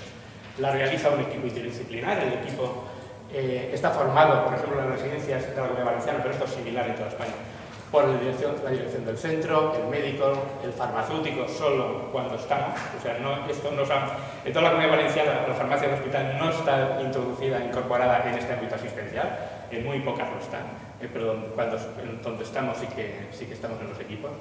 Por enfermería, el psicólogo, el fisioterapeuta, el trabajador social, el TASO, que es un técnico de animación sociocultural que trabaja con el psicólogo y el trabajador social en realizar actividades, y por una coordinadora de las auxiliares de enfermería, que son las personas que más en contacto están con las personas en las residencias. O sea, es un equipo interdisciplinar brutal, o sea, desde el trabajador social hasta el farmacéutico, el médico, fisioterapeuta, todos los que están al cuidado de las personas. Y lo que hacemos en conjunto es una valoración integral de esa persona, intentando encontrar un diagnóstico de situación, no tanto si tengo una insuficiencia cardíaca grado 2 o grado 3, sino cómo está condicionando esa insuficiencia cardíaca a esa persona. Nos interesan más las condiciones que las patologías. O sea, es el resultado de todo lo que le está pasando, ¿qué hace? ¿Cómo está esa persona? ¿Cuál es el diagnóstico de situación? Y para eso, cada profesional, entre todos, se hace una evaluación de su capacidad funcional, de su capacidad cognitiva, de su estado emocional, afectivo, de su situación social, de la relación que tiene con su familia, porque todo esto le va a estar condicionando mucho su día a día, ¿no? Su estado nutricional, sus problemas de salud. Incorporamos nosotros también ahora en la revisión del tratamiento farmacológico, como está, y evidentemente teniendo siempre en cuenta qué pronóstico de vida tiene, qué índice de fragilidad tiene. Fragilidad entendida como vulnerabilidad, es decir, en qué grado de vulnerabilidad tiene esta persona para que nosotros podamos ir adaptándonos a sus necesidades. Y con todo esto, teniendo claro cuál es la situación de la persona, lo que intentamos diseñar es un plan de atención individualizado, en el que marquemos objetivos para esa persona en concreto, qué objetivos nos podemos plantear para mejorar su estado de salud, o para mejorar que no se caiga, por ejemplo, ¿no? O si es un problema. El establecer líneas de actuación, vale, pues una vez hemos definido cuál es el objetivo, a ver cómo lo podemos hacer. Establecemos una línea de actuación y una medida de los resultados, a ver si luego esas actuaciones que hemos hecho han servido para algo o no. Y esto lo hacemos normalmente a los 3 o 6 meses. En una residencia, cada 6 meses se revisa al mismo paciente. O sea, todas las personas pasan por una evaluación integral 2 veces al año, para ver cómo evoluciona. Y esto cómo lo hacemos, ¿no? Cómo metemos la farmacia, la atención farmacéutica especializada dentro de esta dinámica. ¿Vale? Dentro de la evaluación integral geriátrica, lo primero que hacemos es valorar cómo el conjunto del tratamiento puede estar condicionando la situación de la persona. Podemos hablar de la polifarmacia, el nivel de polifarmacia que se han comentado antes, la toxicidad acumulada que le está proporcionando ese tratamiento, ¿no? La carga anticolinergia que le proporciona el tratamiento a la persona y que puede estar afectando a la sequedad de boca, como me está pasando a mí ahora por no saber hidratar. Si tiene fármacos que pueden estar relacionados con las caídas, con una disminución de la ingesta, puede estar teniendo problemas de administración, o criterios STOP, que serían un poco los que nosotros utilizamos ahora para valorar medicación potencialmente inadecuada en estas personas. Esto sería como una primera foto, una primera visión. Cuando ya tenemos claro el diagnóstico de situación, o sea, cómo está realmente esa persona, en qué grado de vulnerabilidad tiene, y detectamos áreas problema o áreas de mejora, nos marcamos objetivos terapéuticos y hacemos un análisis realmente de qué posibilidades podemos tener manejando el tratamiento farmacológico para mejorar su situación. Y ya valoramos si tiene necesidades actuales, porque tiene problemas de salud nuevos, o porque algún problema de salud se lo está ocasionando un medicamento.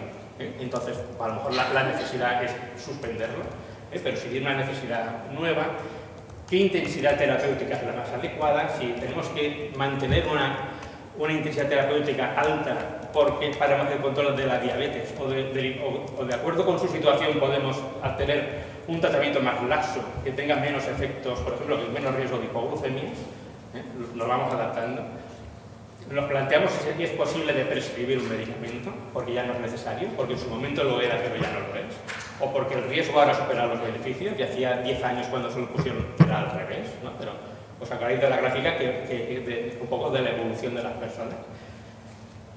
Individualizamos a nivel posológico por la función renal, valoramos el tema de la adherencia o la posibilidad de disfagia que le pueda estar condicionando la toma de los medicamentos y cambiando formas farmacéuticas o haciendo una simplificación. Y también, y lo incorporamos aquí ya siempre, la evaluación nutricional y si hay algún problema con la ingesta, porque la alimentación es una buena nutrición es básico para un mantenimiento de la fragilidad. La fragilidad, una de las causas de aumento de la fragilidad es la desnutrición. Y con todo esto, y evidentemente teniendo en cuenta las preferencias del paciente, por ejemplo, en las reuniones donde trabajamos la evaluación integral geriátrica, puede venir el paciente o puede venir su familiar y formar parte de la valoración, entonces ellos opinan. Y evidentemente en el caso de María, con un Alzheimer ya en progresión, pues no va a entrar, porque no nos puede decir nada, pero sí que puede venir su familiar, su hijo, su hija, y participar de la valoración. Y evidentemente con la evidencia que tengamos disponible. Muchas veces no es aplicable, pero a veces sí, ¿no? Nos puede dar una idea. Y con eso ya hacemos una propuesta de adecuación consensuada con el equipo y se incluye en el plan de atención individualizada. Y en esa dinámica trabajamos. Cada semana llevamos 4 o 5 pacientes de cada residencia que estamos continuamente revisándolos y trabajando. Eso nos obliga a cambiar. Antes ha salido el proceso farmacoterapéutico, ¿no?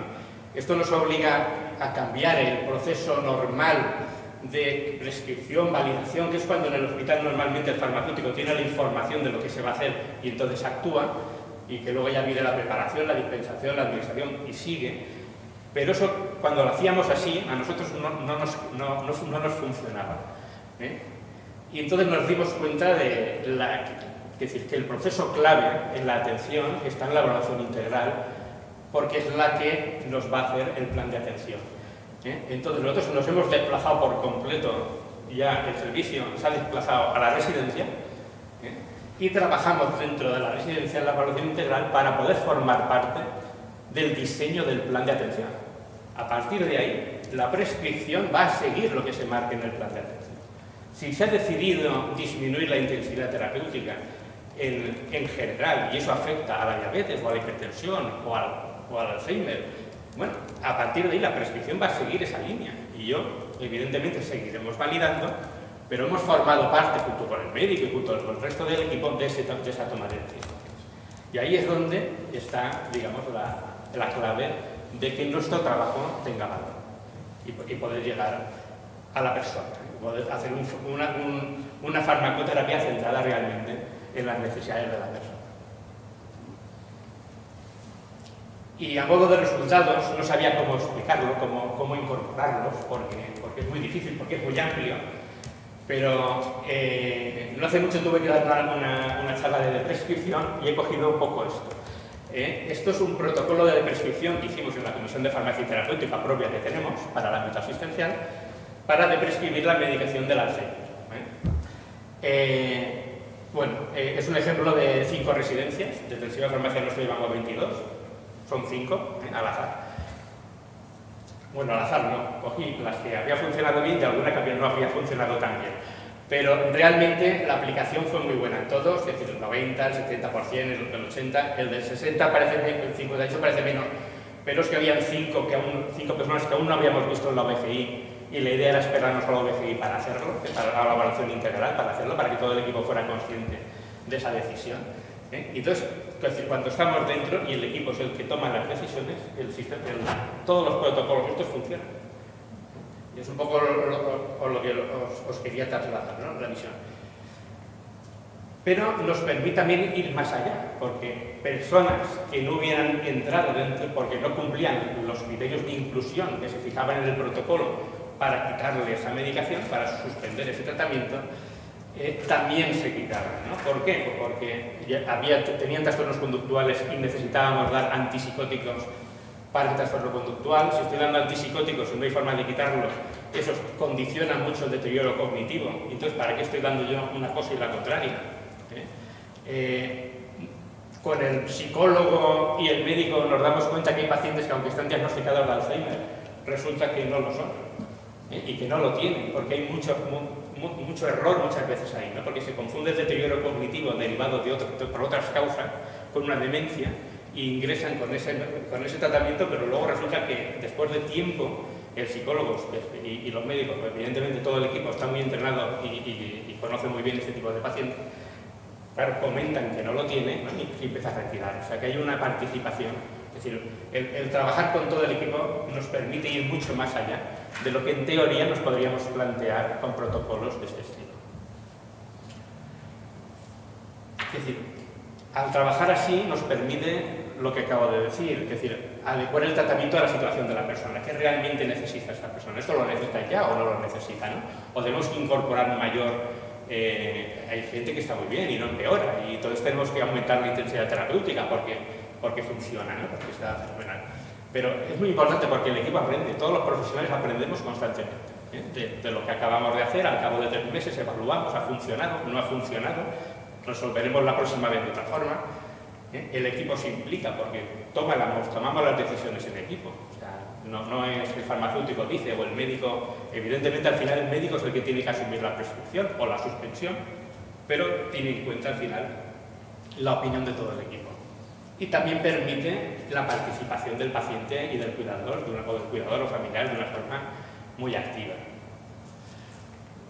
Pensaba que eso quedaba demasiado bonito y he querido ser un poco también autocrítico. Es decir, no es cuestión de poner un farmacéutico especialista o un servicio especialista y se solucionan las cosas. No es verdad. Es decir, estos son los indicadores del semiofarmacia de La Cañada, en el que yo trabajo, con las 20 residencias. Entonces he dicho 22, pero estas son las 20 que tenemos de personas mayores dependientes. Tenemos otra de discapacitados psíquicos y otros enfermos mentales, que aquí no figuran. Y mirad los pacientes con polifarmacia excesiva, con 10 o más medicamentos, la variabilidad que hay. Tenemos algunos que están en el 20% o entre el 20 y el 30%. Y, por ejemplo, aquí tenemos unas cuantas residencias que están por encima del 50 o del 40, del 50, incluso prácticamente del 70%. Es decir, evidentemente no podemos comparar a la ligera, ¿no? Es decir, esto está bien y este está mal. Las poblaciones son heterogéneas. Por ejemplo, si os dais cuenta aquí, que no lo he comentado, es decir, el protocolo no es aplicable, por ejemplo, en el 67% de los pacientes, porque solo era aplicable cuando la demencia era muy avanzada. O sea, es decir, hay residencias donde las demencias son muy avanzadas, un porcentaje de demencias son muy avanzadas, y en otros son bastante menos. Entonces, nos va a condicionar también eso el número de fármacos, ¿no? O sea, que no es comparable directamente, pero realmente hay dos aspectos básicos. Uno es que el farmacéutico esté integrado dentro del equipo y luego que el equipo tenga también la suficiente preparación y formación como para empezar a asumir esa toma de decisiones, ¿no? De adaptar bien el tratamiento y de hacerse fuerte, digamos, frente a otros factores que condicionan. Por ejemplo, tampoco lo he comentado y perdón que vuelva a ir hacia atrás. Que no lo he puesto, pero bueno. Algunas de las decisiones, o sea, que no se aceptaron el retirar la medicación, era porque estaban puestas por atención especializada y porque iba a consulta del especialista y el especialista seguía manteniendo esa prescripción, ¿no? O sea, al final el equipo tiene que tener suficiente capacidad como para tomar decisiones porque es el que mejor entiende la realidad del paciente, incluso contactar con el especialista para resolver esa discrepancia. Entonces ya acabo con una reflexión. Es decir, como farmacéuticos de hospital o la farmacia de hospital tiene una gran capacidad ahora de aportar valor en este ámbito asistencial, que además va a ser emergente en pocos años, pero solo lo va a hacer si realmente es capaz de incorporarse y de integrarse formando un buen equipo asistencial, con los profesionales que están en las residencias. Y ya está. Y muchas gracias.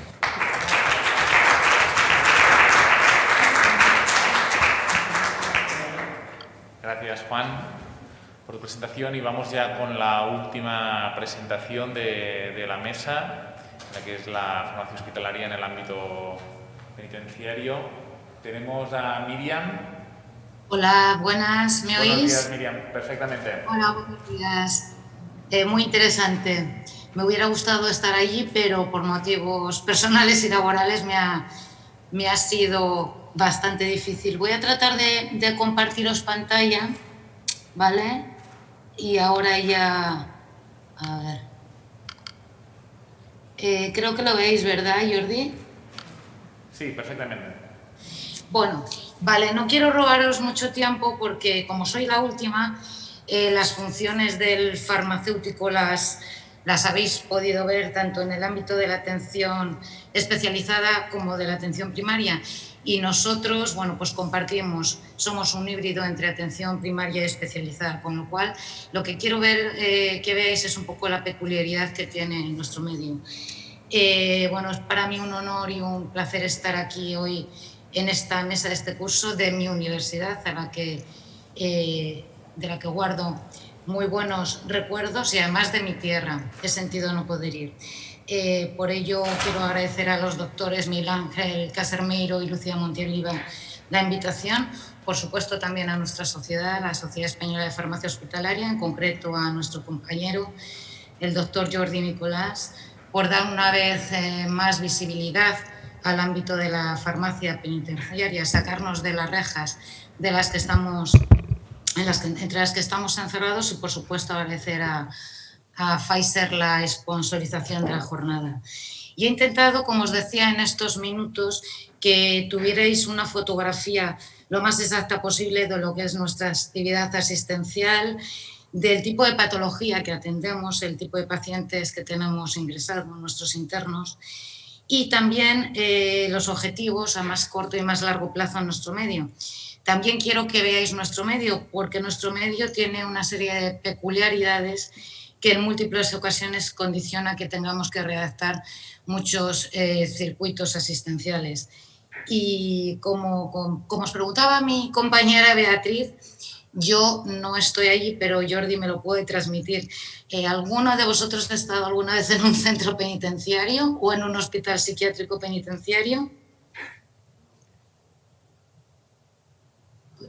Supongo que probablemente ni de visita, ¿no? Entonces, bueno, pues a este respecto lo que primero creo que os puede interesar es, por la propia peculiaridad a la que me refería, es la dependencia patrimonial de nuestros establecimientos. Nuestra administración es una administración central, pertenecemos al Ministerio del Interior, con lo cual nos dirige, nos coordina y nos remunera el Ministerio del Interior, en concreto la Subdirección General de Coordinación de Sanidad Penitenciaria, que es la que aparece en rojo en la diapositiva, pero además nadamos entre dos aguas porque también nos debemos a las consejerías de salud y de sanidad de las provincias donde están ubicados nuestros establecimientos y precisamente a los servicios de inspección de farmacia de esas provincias, que son los que autorizan o revocan las autorizaciones de los servicios de farmacia y los depósitos de medicamentos en nuestros centros, por supuesto, en base a las leyes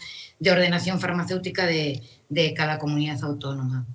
Y lejos de pretender que veáis nada en la diapositiva, lo que sí que quiero es que veáis cuál es nuestra ubicación en el organigrama del Ministerio del Interior. Nuestra Subdirección General de Sanidad Penitenciaria es la que veis señalada con el rectángulo rojo en la mitad derecha superior. Y como veis, lo que quiero que os hagáis idea visual es que es una parte muy pequeña dentro de un macroministerio que a priori parece que tiene que ver más con la seguridad que con la salud de las personas. Por eso mismo, una de las dificultades para cualquier sanitario en nuestra institución es saber conjugar, saber equilibrar o balancear estos dos supuestos, el tratamiento en su más amplio sentido, por supuesto también incluyendo el tratamiento farmacológico y la seguridad. Y en cuanto a los recursos infraestructurales, porque todo el mundo sabe probablemente lo que es un centro de salud, lo que es un hospital, lo que es un centro sociosanitario, pero bueno, nosotros aquí es donde trabajamos, ¿no? Nuestra red penitenciaria cuenta con centros ubicados en todas las comunidades autónomas, excepto Cataluña y el País Vasco, puesto que tienen transferidas las competencias en materia de sanidad penitenciaria. Por eso, haciendo abstracción de los centros ubicados en esas dos comunidades autónomas, nuestra red cuenta con 32 centros de inserción social, 3 unidades de madres, 67 centros penitenciarios y 2 hospitales psiquiátricos penitenciarios. Si bien solo reflejo los hospitales psiquiátricos penitenciarios, el de Alicante y Sevilla, y los 67 centros penitenciarios, porque es donde día a día estamos trabajando los farmacéuticos. Y una vez visto el escenario donde nos movemos los farmacéuticos de instituciones penitenciarias, quiero que tengáis una idea de cuál es el marco legal que nos ampara, luego veremos un poco las funciones y el tipo de programas que tenemos. Bien, el marco legal, la base que regula la asistencia farmacéutica en nuestra institución es el reglamento penitenciario. No cabe duda, es obvio que existe mayor cuerpo legal, pero tiene un desarrollo muy pobre y no merece la pena que entremos. Lo que sí que quiero es que sepáis que es un supuesto legal básico que nuestros pacientes tengan derecho a la salud. Nuestros pacientes están privados de libertad, pero no están privados del derecho a la salud ni a la prestación farmacéutica derivada. Y además tiene que ser en condiciones de igualdad respecto al conjunto de la población no reclusa. Y es precisamente nuestra administración, la administración penitenciaria, la que tiene que hacer efectivas estas prestaciones en base al articulado 208 y 209 de nuestro reglamento. Y en cuanto al trabajo que lleva a cabo un farmacéutico en instituciones penitenciarias, tampoco me quiero detener. Mis compañeros han contado muy bien y muy claramente lo que hacían. Nosotros hacemos básicamente lo mismo, pero adaptado a nuestro medio y adaptado a nuestros pacientes y a nuestros internos. Lo que sí que no hacemos es lo que os he tachado en esta diapositiva, de un documento que publicó nuestra sociedad. No llevamos a cabo o se han llevado a cabo muy poco ensayos clínicos. Las preparaciones estériles sí que tenemos en los servicios de farmacia, laboratorios, pero con preparados estériles no trabajamos. La farmacogenética y la farmacia oncológica intravenosa las derivamos a los hospitales nuestros de referencia, que en mi caso es el Hospital General de Alicante. Pero, como os decía, la atención farmacéutica en nuestro medio sí que quiero recalcar que tiene un carácter híbrido, una mezcla entre la atención primaria y la atención especializada tal, y como os voy a mostrar en los principales programas sanitarios de nuestra institución, en los que nosotros, integrados en los equipos, por supuesto, multidisciplinares, jugamos un papel relevante. Y precisamente estos son los programas a los que me refiero. En cuanto a los programas vacunales, no hay que olvidar que para muchos de nuestros pacientes el primer contacto con los sistemas de salud lo tienen al ingreso en nuestros establecimientos penitenciarios.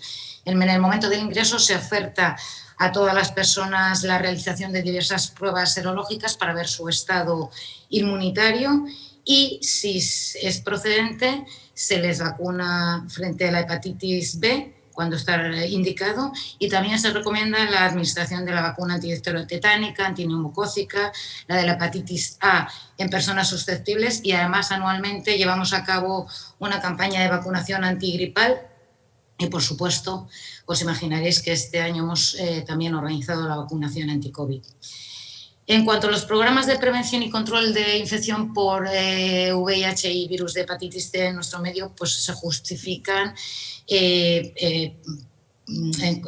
por la alta prevalencia de la patología infecciosa en nuestro medio. Hay muchos estudios, si alguien luego tiene interés no tengo problema en pasarle todos los estudios. La prevalencia de estas patologías infecciosas es mucho más alta que en la población general, 10 veces mayor en el caso de infección por HIV, hace 6 o 7 años era 20 o 25 veces mayor, ha disminuido, unas 10 o 12 veces mayor en el caso de infección por virus de hepatitis C, y en el caso de tuberculosis en las prisiones españolas se presenta una incidencia 12 veces superior al de la población general española.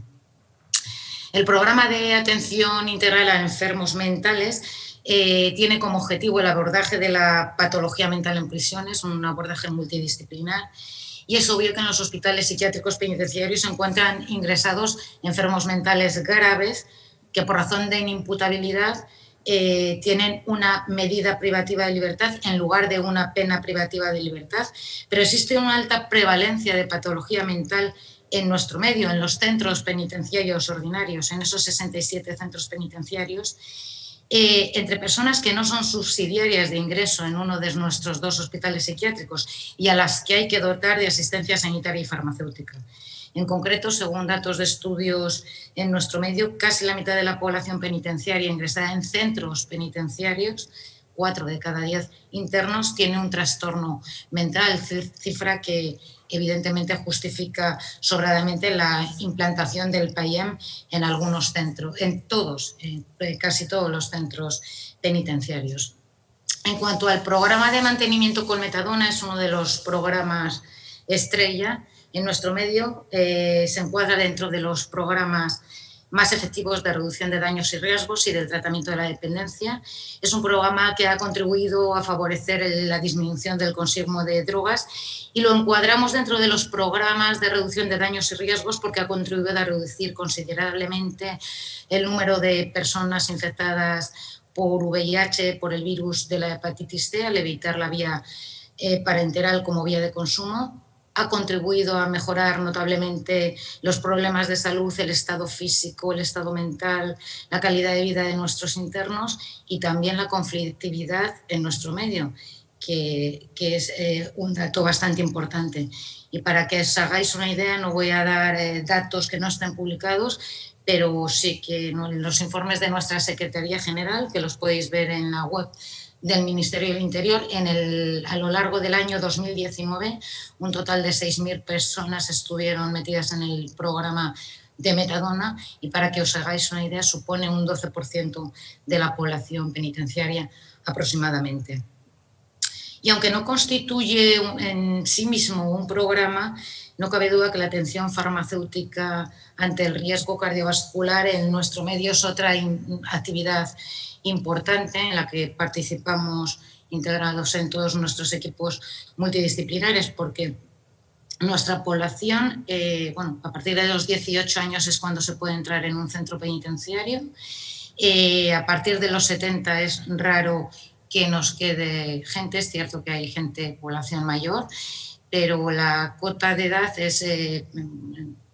son varones, un 8% de mujeres, el resto por ciento de varones, y en una edad, una franja media, en donde el riesgo cardiovascular es importante, pero es que además tenemos 6% de diabéticos, un 20% de obesos, un 29% de hipertensos, 35% de pacientes diagnosticados con dislipemia y se estima que en nuestra población un 80% de los internos son adictos al tabaco, teniendo en cuenta que hasta un 70% de nuestra población penitenciaria cuenta con 2 o con más de 2 factores de riesgo cardiovascular.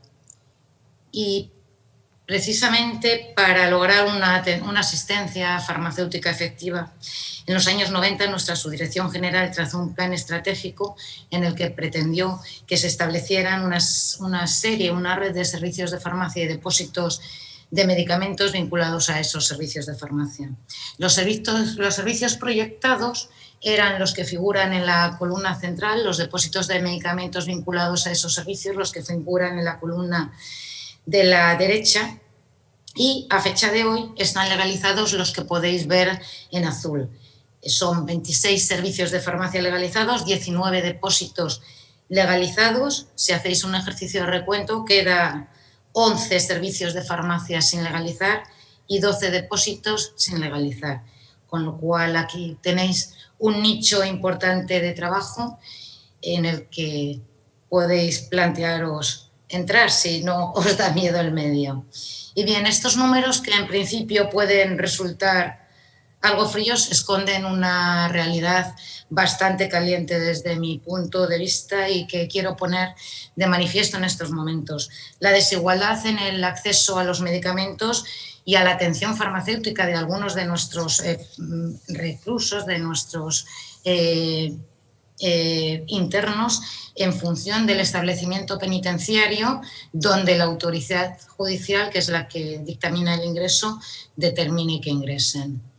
En cuanto a la RPT, la relación de puestos de trabajo en la institución, en este momento somos 39 farmacéuticos, una compañera en servicios centrales, en concreto en la Subdirección General de Sanidad Penitenciaria y en Madrid. 31 farmacéuticos estamos en servicios periféricos y actualmente hay 7 vacantes. Por lo tanto, como podéis imaginar, no hay que dar muchas vueltas al asunto. Nuestro objetivo prioritario, del que también se ha hecho eco nuestra sociedad en el documento, en un documento de información y posicionamiento que se publicó en el año 2017, es aumentar la RPT de farmacéuticos para poder legalizar servicios de farmacia y los depósitos de medicamentos vinculados a ellos en todos los centros que carecen, como habéis visto, de dispositivos asistenciales, al objeto de conseguir pues, una red asistencial farmacéutica homogénea, ágil y acorde con la legalidad vigente. En estos momentos parece que los objetivos, aunque han llegado tarde, se van consiguiendo, puesto que en marzo del 2021 se ha convocado un proceso selectivo para dotar de 14 plazas más de especialista en farmacia hospitalaria a nuestra administración. Y el mes pasado, en concreto el 23 de junio, también se ha convocado otro proceso selectivo para estabilización de empleo temporal, con una relación de 24 plazas más, 21 para licenciados en farmacia y 3 para especialistas en farmacia hospitalaria. Y como objetivo a largo plazo, y digo paradójicamente lo de a largo plazo, puesto que, como veis, por la fecha de la publicación de la ley, llevamos unos 18 años de retraso. Esperamos las transferencias de la sanidad penitenciaria a los correspondientes servicios autonómicos de salud para no vulnerar los artículos 208 y 209 que hemos visto al principio de nuestro reglamento penitenciario, al objeto de terminar una vez por todas con todas las desigualdades y la inequidad en la gestión farmacoterapéutica en los diferentes establecimientos penitenciarios y, por supuesto, para cumplir con la legalidad vigente. Muchas gracias.